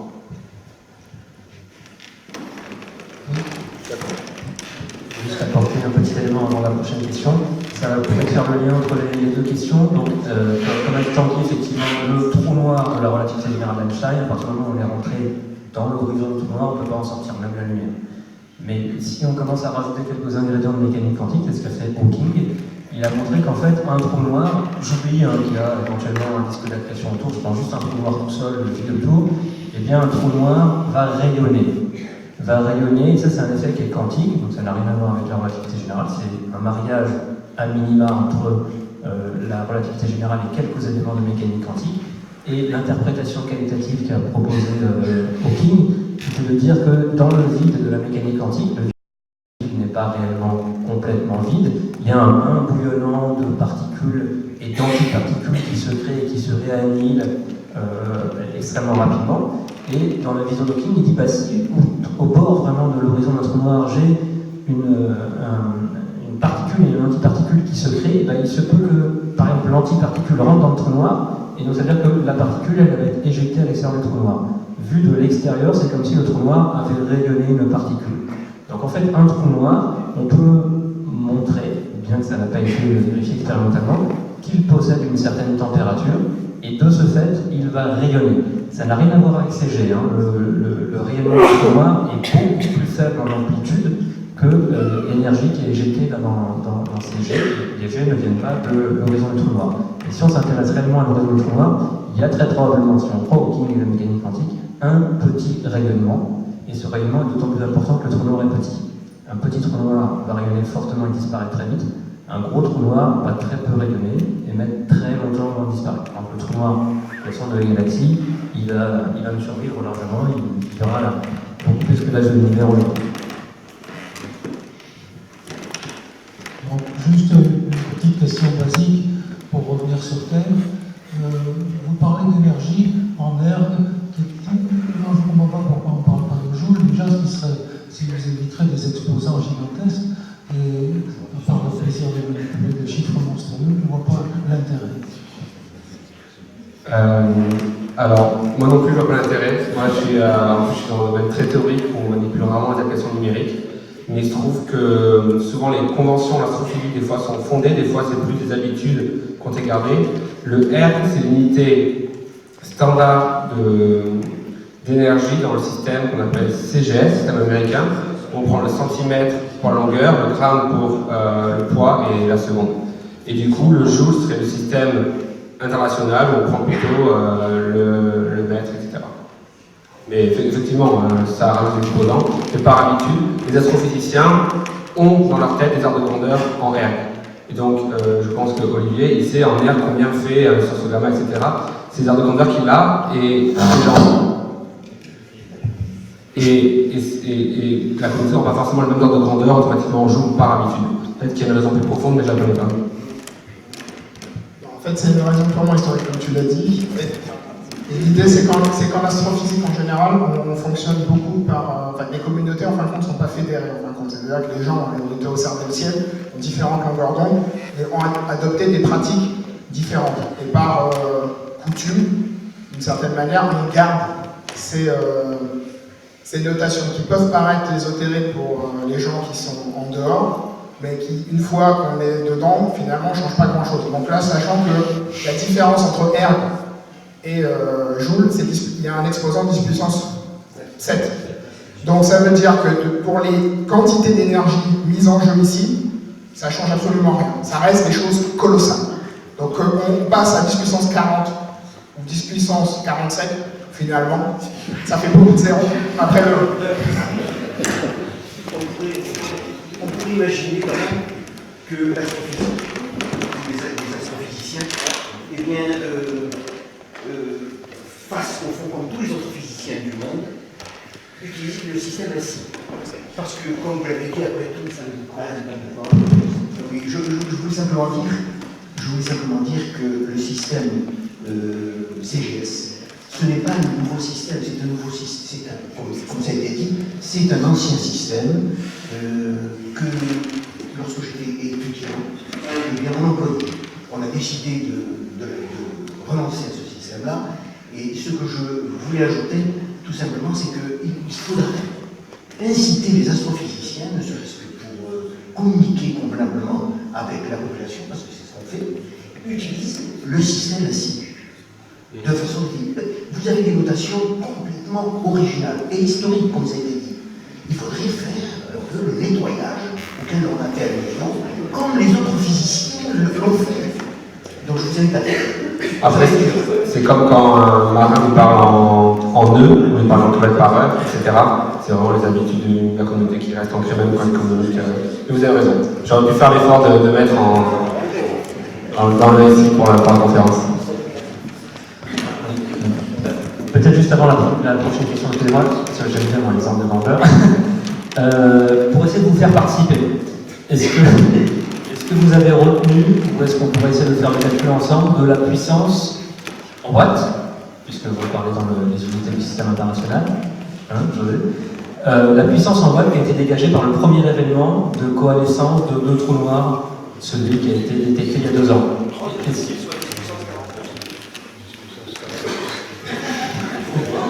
Ça sent celui qui avait déjà la réponse avant. Ouais. Puissance 46, 47. Ouais, alors on est effectivement dans les bons ordres de grandeur. Si on voulait le calculer, on partirait de l'énergie qui a été émise, et cette énergie, si on se rappelle dans les transparents qu'avait présenté Tanguy, c'était 3 fois la masse du Soleil qui avait disparu, Or, masse et énergie d'après E égale mc2, c'est la même chose. Donc il y a 3 fois mc2, c'est la formule qui est écrite ici, qui a disparu en énergie. Donc là, je peux le calculer en joules. La masse du Soleil, alors moi je la connais par cœur.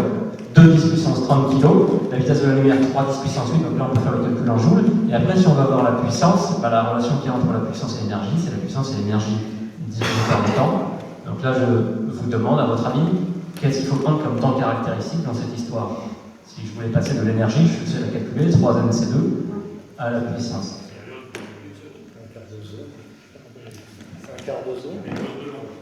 Voilà, typiquement, on peut prendre effectivement la période de l'onde, et là, si on se rappelle, c'était de l'ordre effectivement inférieur à la seconde. Ce qu'il faut bien s'imaginer, c'est que cette énergie-là a été libérée sur un temps caractéristique qui est plus petit qu'une seconde. Donc c'est vraiment, si on ne le remet pas forcément entendu, ça se passe, le signal à la fin de vie, tout ça se passe en 200 millisecondes. Donc cette énergie colossale, 3 fois la masse du Soleil fois c carré, c'est une énergie qui est colossale, a été dissipée en 200 millisecondes. Donc on pourrait faire 3 fois mc2 divisé par 0,2, ça nous donnerait l'énergie, effectivement, c'est de l'ordre de 10 puissance 49. Et on sait des chiffres qui sont absolument gigantesques. Par exemple, une centrale nucléaire, c'est 10 puissance 9, donc c'est l'équivalent de 10 puissance 40 centrales nucléaires. Donc évidemment, c'est gigantesque. Un soleil, c'est 10 puissance 26 watts, la puissance rayonnée par le soleil. Évidemment, sur Terre, on en capture une toute petite proportion. Donc si j'essaie de voir combien de soleil ça fait, ça fait typiquement, l'énergie qui a été libérée là, c'est typiquement toute l'énergie qui est rayonnée par une galaxie entière, parce qu'une galaxie de plusieurs centaines de milliards d'étoiles, pendant 500 ans. Donc c'est gigantesque, c'est en fait, je pense que tu pourras me le confirmer Olivier, l'événement le plus énergétique, j'enlève le Big Bang, l'événement le plus énergétique jamais mesuré ou jamais observé dans l'univers. Et je crois que toi tu vas nous parler du deuxième événement peut-être le plus énergétique. L'idée, ce que je voudrais rajouter en fin de compte en termes de conversion qui permettra d'éviter d'avoir des explosions à 10 puissance 40 et compagnie, c'est de dire finalement que les 3 masses solaires émises sous forme d'ondes gravitationnelles correspondent finalement en termes de luminosité à peu près, si on convertit en lumière, ça correspondrait à peu près à la luminosité de 1000 milliards de galaxies comme la nôtre. D'accord ? Donc ça correspond grosso modo à quasiment toutes les galaxies de l'univers. D'accord ? Donc un événement peut rayonner autant que toute la matière de l'univers pendant 100 millisecondes. Pas mal que ça.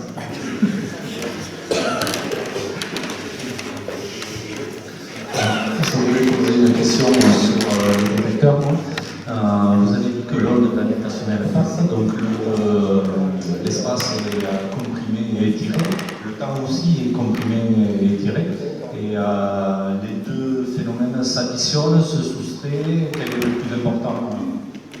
Alors, c'est toujours pris de tête en relativité générale parce que l'espace et le temps, c'est la même quantité un petit peu, c'est le même objet, c'est la métrique, et du coup, tout est modifié. Et c'est des fois difficile de concrètement ce qui se passe et faire avec les mains. Alors, ce qui se passe, c'est que si on fait le calcul proprement, on peut se mettre dans ce qu'on appelle 2 référentiels différents, donc 2 choix de coordonnées différents. Dans un des choix, il n'y a que les 2 qui est modifié, pas l'autre, et là, on peut faire le raisonnement qu'on a. Donc, c'est une bonne approximation, une bonne vision d'esprit de dire, on imagine que c'est que les distances qui vont être modifiées. Mais en soi, la réalité est toujours plus complexe parce que on a cette métrique, cet objet mathématique, l'espace et le temps, tout est modifié. Mais on peut toujours se placer dans un phénomène où un seul des 2 est modifié. La façon de voir est que, si je reprends mon détecteur, le calcul que je peux faire proprement, c'est je considère que mes miroirs sont ce qu'on appelle en chute libre, c'est-à-dire soumis à aucune force dans mon espace-temps, que je suis dans un espace-temps qui est plat, c'est-à-dire que je néglige la Terre, je calculerai après la Terre plus tard, qu'une onde gravitationnelle passe. Quand elle passe, j'envoie un laser qui fait un aller-retour ici et un aller-retour ici, et je regarde lequel des 2 revient le premier. Et ça, c'est un truc qui est mesurable sans ambiguïté. Parce qu'en relativité générale, c'est difficile de parler de simultanéité pour les événements qui sont espacés, c'est difficile de parler de distance, etc. Par contre, ce qu'on peut dire précisément, c'est que si mes 2 miroirs sont en chute libre, ça veut dire qu'il n'y a aucune autre force qui s'applique dessus, j'envoie un laser qui fait un aller-retour. quand l'onde passe, je vais avoir incohérence par rapport à l'autre. Et c'est ça le calcul qu'on fait en fonction de l'onde. En pratique, c'est beaucoup plus complexe. Parce que ce qu'on fait, c'est on met un deuxième miroir ici, qui est semi-réfléchissant, et on forme ce qu'on appelle une qualité de Fabry-Perot. Donc en gros, le laser passe et fait, alors une vision classique, fait plein d'allers-retours avant de repartir. C'est comme si on décuplait un peu du bras. En réalité, c'est pas vraiment ça ce qui se passe. Ce qui se passe, c'est qu'on crée une résonance à l'intérieur de la cavité, mais non stationnaire. Et du coup, c'est cette résonance qui va changer quand les bras vont changer. Donc, de passer du schéma avec les mains à ce qui se passe vraiment dans le détecteur, il y a plusieurs étapes. Et c'est pas du tout évident. Comme vous le soulignez, c'est pas si simple que ça. Mais l'idée là, l'idée n'est pas fausse. C'est pas une fausse idée qui cache un gros truc. L'idée là, c'est juste qu'il y a plus de détails techniques, mais l'idée là. La question de monsieur me fait poser une question que j'ai envie de vous poser. Et ce qu'a dit Tanguy, donc Tanguy a dit que pour que les détecteurs d'ondes gravitationnelles fonctionnent, il faut qu'on essaie de mettre les miroirs en chute libre. Alors j'aimerais vous interroger sur ce concept de mettre les miroirs en chute libre. Vous imaginez bien que si on prend le miroir, il coûte très cher, et je le lâche, je le mets en chute libre, il va tomber sur le sol. Alors qu'est-ce que d'après vous ça peut vouloir dire dans les détecteurs comme celui-là, c'est-à-dire au niveau d'avoir un miroir en chute libre? Comment est-ce qu'on arrive à réaliser expérimentalement un miroir en chute libre?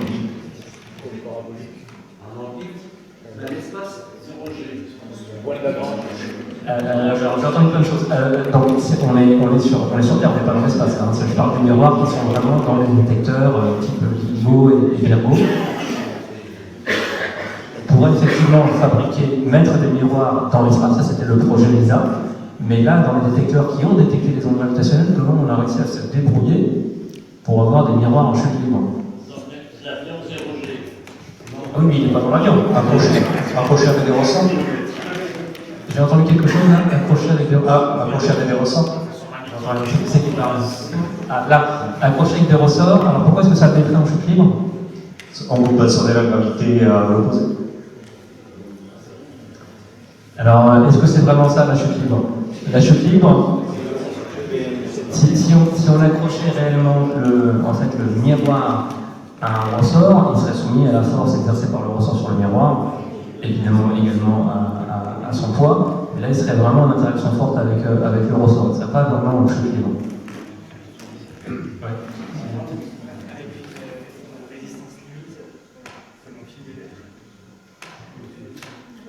Qu'est-ce que tu veux dire avec une résistance limite, un fil? Alors, il n'a pas montré de photos de à quoi ressemblait réellement l'objet qui tient le miroir. Oui, voilà, j'ai entendu le mot, effectivement, ça c'est le mot magique, c'est comment est-ce qu'on va réaliser une chute libre grâce à un pendule. Alors, comment est-ce que ça fonctionne, ce système?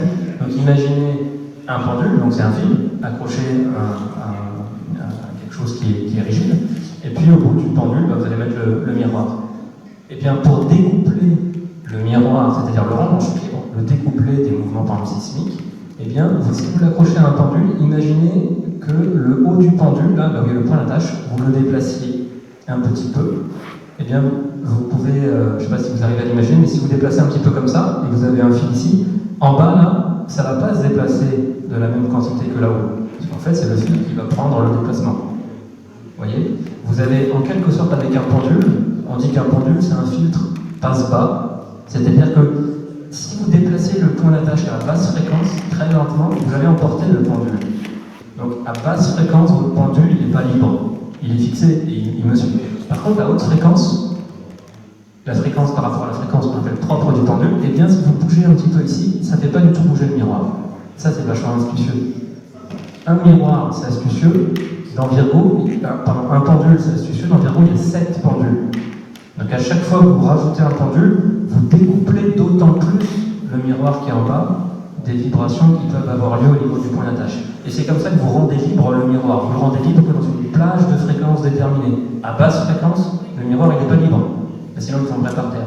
Il tourne avec la Terre qui tourne autour du Soleil, etc. Donc à basse fréquence, il est lié très fortement, comme si c'était accroché à un ressort. Par contre, à haute fréquence, il est complètement déconnecté. Enfin, pas complètement, mais il est très très bien déconnecté de toutes les vibrations qui peuvent avoir lieu au niveau du point d'attache. Bon,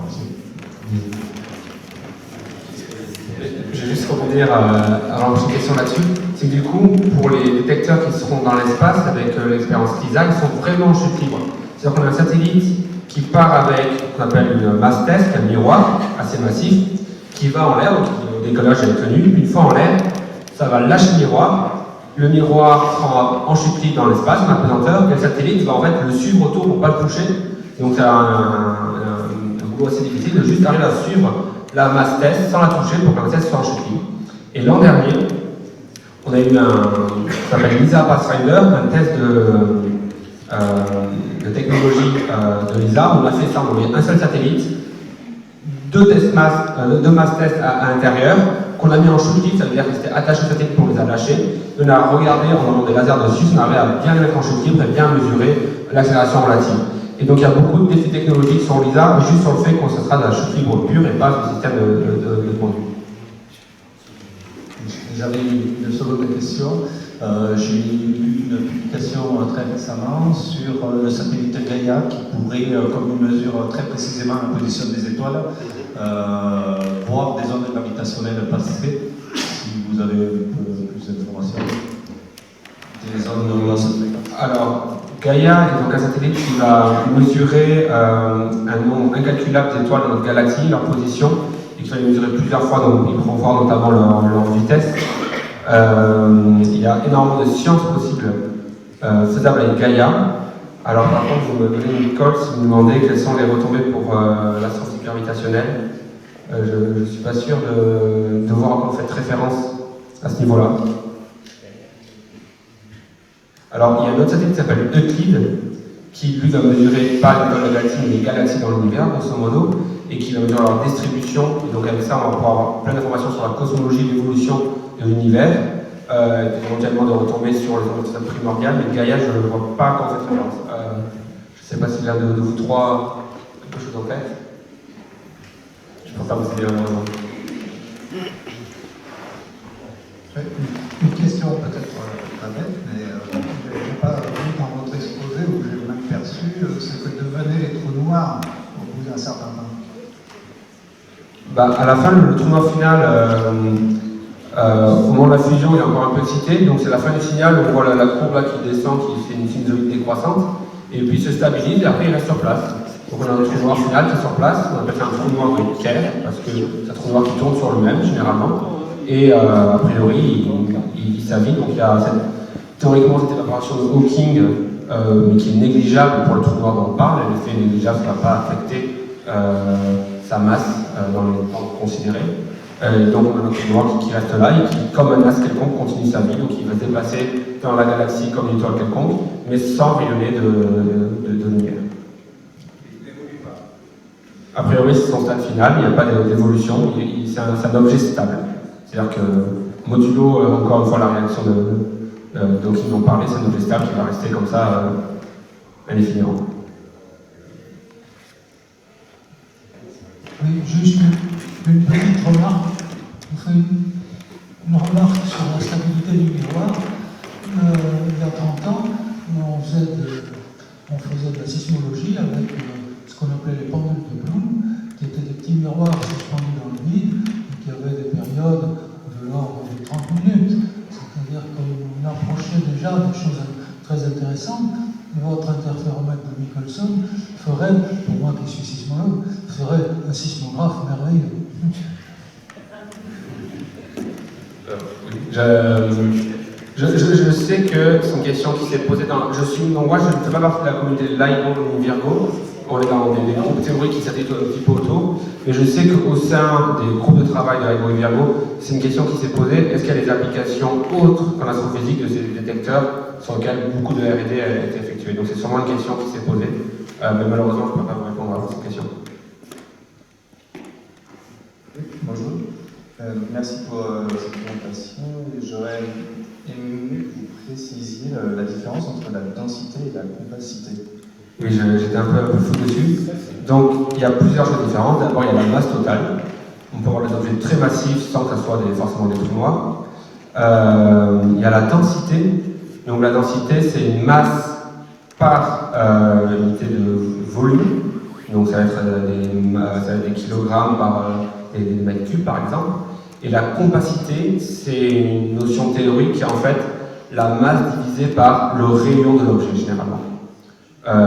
Et du coup, la compacité d'un trou noir est de 1,5. Enfin, on a dimensionné tout ça. Donc la quantité, en fait, c'est G, qui est la constante Newton, fois sa masse, R, sa masse M, divisé par R, son rayon, fois C carré. Enfin, divisé par C carré, où C la vitesse de la lumière. Donc GM sur RC carré, ce qu'on appelle la compacité, généralement. Et c'est un nombre qui est plus petit que 1, plus petit que 1,5. Et plus cette compacité est grande, plus l'objet va être, un système binaire émettra des ondes gravitationnelles. Et donc les objets qui ont les plus grandes capacités, c'est les trous noirs, qui ont une compacité d'1,5. Après, il y a les étoiles à neutrons qui ont des capacités de l'ordre, je pense, jusqu'à 0,1, je ne pas à ce niveau-là. Et après, on diminue. Mais le Soleil, il a une capacité beaucoup plus faible. Donc voilà. Donc au lieu d'être sur un volume, on est sur une distance.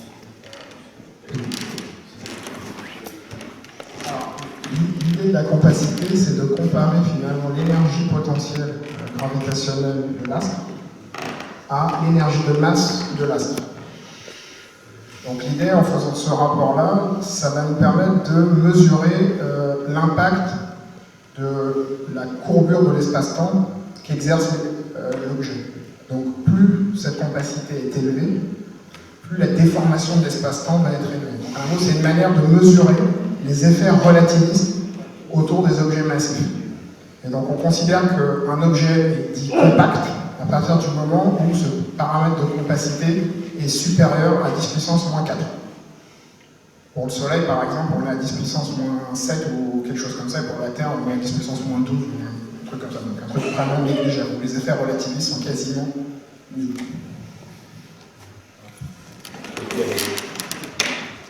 Alors, la compacité de la Terre, c'est 10-9, les effets sont très petits, mais largement visibles. Par exemple, le GPS, vous devez peut-être le savoir, quand on se positionne, disons, à 3-4 mètres près grâce à un GPS, pour faire 3-4 mètres de précision, il faut tenir compte de ces effets qui sont proportionnels à la compacité de la Terre, GM sur RC2 de la Terre, c'est 10-9.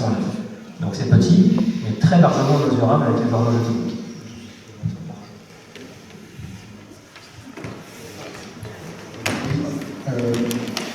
Vous avez abordé donc l'avenir des trous noirs chez vous avez abordé l'avenir des trous noirs. Oui. La question c'était, est-ce qu'un trou noir donc, est condamné à exister toujours? Et est-ce qu'il va toujours consommer la matière qui passe à proximité? Ou est-ce qu'il y a un phénomène qui va l'équilibrer à un moment, il va se retrouver dans une bulle isolée à force de couper la matière qu'il y a autour de lui? Ou est-ce qu'à terme, l'univers va devenir un seul énorme trou noir? Est-ce qu'il y a quelque chose qui ferait de ça? Quel est le mécanisme? Alors, vu de l'extérieur, le champ gravitationnel d'un trou noir est le même qu'une autre masse ponctuelle, c'est-à-dire n'importe quelle masse qui fait la même masse. Donc, si on a un trou noir qui fait 20 masses solaires quelque part, quand on est assez loin de ce trou noir, on ressent la même chose, grosso modo, qu'une étoile qui ferait 20 fois la masse du Soleil. Et en soi, c'est tout qui existe. Et du coup, un trou noir ne va pas plus nous attirer que n'importe quelle masse de la même masse. Ce qui fait que la matière tombe dans le trou noir, c'est juste que la matière qui est à côté, ça va tourner, et par les frictions dans la désaccrétion, cette matière va perdre de l'énergie, puis va s'effondrer petit à petit dans le trou noir. Et aux abords du trou noir, si le trou noir est en rotation, notamment, il y a des effets relativistes, mais qui sont négligeables dès qu'on est loin. Donc en soi, si le Soleil était remplacé par un trou noir de même masse que le Soleil aujourd'hui, on n'aurait plus de lumière, mais on ne serait pas attiré vers le Soleil, on ne plongerait pas dans la trajectoire, tout simplement. Et donc, un trou noir quelque part dans la galaxie, à moins qu'il rencontre de la matière, il ne va pas plus attirer de la matière qu'un astre de même masse.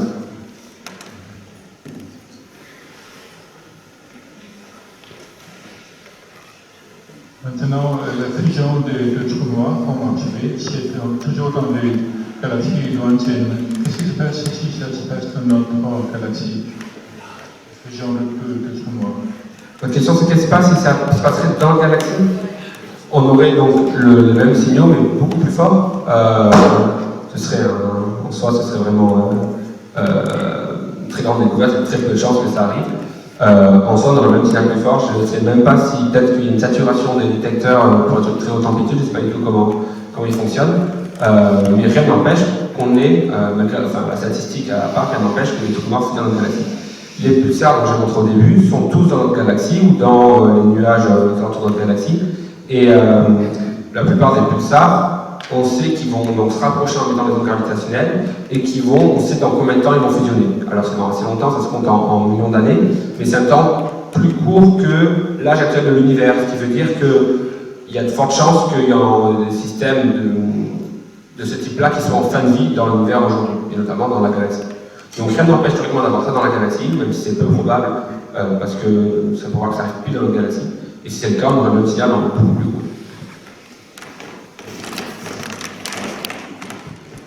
L'idée, c'est que si c'est deux trous noirs, à la rigueur, ça ne changera pas grand-chose pour nous. D'accord ? C'est-à-dire qu'il n'y a pas de lumière qui est a priori rayonnée, donc a priori, il n'y a pas de dommage lié à ça. Même si l'énergie, finalement, la luminosité des ondes gravitationnelles est énorme, finalement, le déplacement provoqué par le passage de l'onde, comme vous l'avez vu, est plus petit que la taille d'un proton ou d'un neutron. Donc, à la rigueur, on ne va pas le sentir. Donc ça n'a aucun effet, ça ne aura aucun effet sur la Terre. Par contre, d'un point de vue scientifique, ça serait fantastique, parce que là, à ce moment-là, si les détecteurs ne saturent pas, on aurait un événement où on pourrait tester les théories alternatives de la relativité à fond, quoi. Parce qu'on aura un signal extrêmement fort, extrêmement propre. Par contre, si c'est deux étoiles à neutrons, comme l'événement d'août 2017, alors là, ça dépend. Parce que là, il y a un dégagement d'énergie colossal. Notamment dans le domaine des rayonnements gamma, donc des photons très énergétiques. Et l'idée, c'est que si on en avait un dans notre galaxie, et que le jet de lumière était orienté vers la Terre, là, ça pourrait éventuellement poser des problèmes. Notamment par la destruction, finalement, d'une partie de la couche d'ozone, dans la partie où le sursaut gamma apparaîtra. Donc, qui dit destruction de la couche d'ozone dit que le soleil à côté nous grillerait avec les UV. Donc, pourrait déclencher une mini-extinction massive, une mini-extinction qui pourrait être plus ou moins massive en fonction de la proximité du sursaut et de la quantité de rayonnement gamma émise. Donc ça, justement, ce type de... Donc, l'idée aussi, c'est qu'il faut bien voir, c'est que ce jet de lumière est extrêmement focalisé. C'est-à-dire que l'angle d'ouverture est de quelques degrés. Donc l'idée, c'est que la plupart du temps, quand vous avez une fusion et vous formez un sursaut gamma, la plupart du temps, le jet de lumière est en dehors de la Terre. Donc à ce moment-là, l'essentiel de l'énergie ne balayera pas la Terre, donc on sera sauvé. Et donc justement, il y a certains astrophysiciens qui ont, et donc aussi de paléontologues qui étudient les extinctions massives, donc on en a eu 5 jusqu'à présent. La dernière a été induite par un astéroïde. Et donc il y a 450 millions d'années, il y a eu une extinction massive où il y a à peu près plus de 80% des espèces vivantes qui ont disparu. Et l'idée, en fin de compte, c'est qu'on ne peut pas associer, on n'a pas trouvé de cratère d'impact, ce qui est naturel d'une certaine manière, vu l'érosion, etc., et le déplacement des plaques tectoniques et compagnie. Mais en même temps, on n'a pas vu de traces volcaniques reliées à cette époque qui pourrait indiquer une origine, on va dire, proche ou in situ pour ça.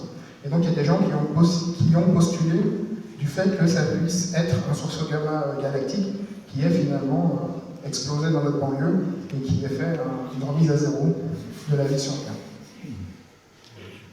Et pour aller plus loin, Fermi, donc, qui était un scientifique du siècle dernier, avait postulé, en fait, avait fait une conjecture en disant que si on prend en compte le développement technologique, on prend en compte, si on suppose qu'il y a des planètes, en supposant le nombre d'étoiles qu'il y a dans notre galaxie, en supposant que toutes ces étoiles ont des planètes, et qu'en faisant un certain nombre d'hypothèses sur le nombre de planètes habitables où la vie peut se développer et peut donner naissance à une intelligence suffisante pour pouvoir faire des déplacements dans l'espace, il avait calculé finalement que, techniquement, même avec les moyens de l'époque, c'est-à-dire des années 50, une espèce aurait dû on aurait dû être contacté par des extraterrestres, dans ce monde.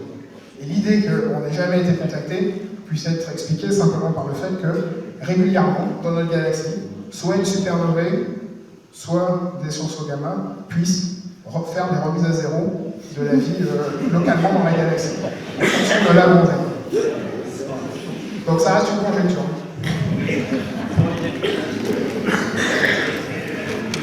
Je vais apporter aussi une information sur ce qui se passerait gravitationnellement si vraiment on avait cet événement de fusion de deux trous noirs qui se passait, et je ne vais même pas le mettre dans la galaxie, je vais le mettre au niveau du Soleil, donc très proche de nous. Et donc comme vous avez dit Tanguy, quand vous avez une onde martienne qui passe, on peut se l'imaginer comme si votre taille était en train de se modifier. Voilà. Il y a un delta L, donc votre taille va périodiquement augmenter. Donc si on fait le calcul d'ordre de grandeur de combien ma taille va changer si jamais le système de trou noir en réalité avait lieu à une milliplace radius, c'est-à-dire au niveau du Soleil, donc c'est très proche, ça fait que 160 nanomètres. C'est-à-dire un dixième de micromètre, c'est-à-dire beaucoup moins par exemple que l'épaisseur d'un cheveu. C'est-à-dire que même si ça était là, gravitationnellement, ça ne ferait rien. Voilà. Après, effectivement, la lumière pourra faire ce que je fais. J'avais une dernière question, c'était sur le trou noir en lui-même. Et qu'est-ce que c'est la singularité dans un trou noir? C'est une très bonne question. Du coup, un trou noir en lui-même, c'est une solution des équations d'Einstein. C'est-à-dire qu'on prend cette métrique G dont j'ai parlé, on regarde les équations d'Einstein, on met 0 à droite, on n'a pas de matière, c'est une solution du vide, et on regarde quelles sont les solutions possibles. Et on voit qu'il y a ces objets qui s'appellent les trous noirs. Dans ces solutions, tout est très bien défini, tout marche bien mathématiquement. Donc c'est un objet dans lequel si on rentre, on ne peut plus ressortir. Et aussi, si on rentre, on est inexorablement attiré vers le centre du trou noir. Et au centre du trou noir, nos équations divergent. Alors, mathématiquement, il y a un problème, c'est ce qu'on appelle la singularité.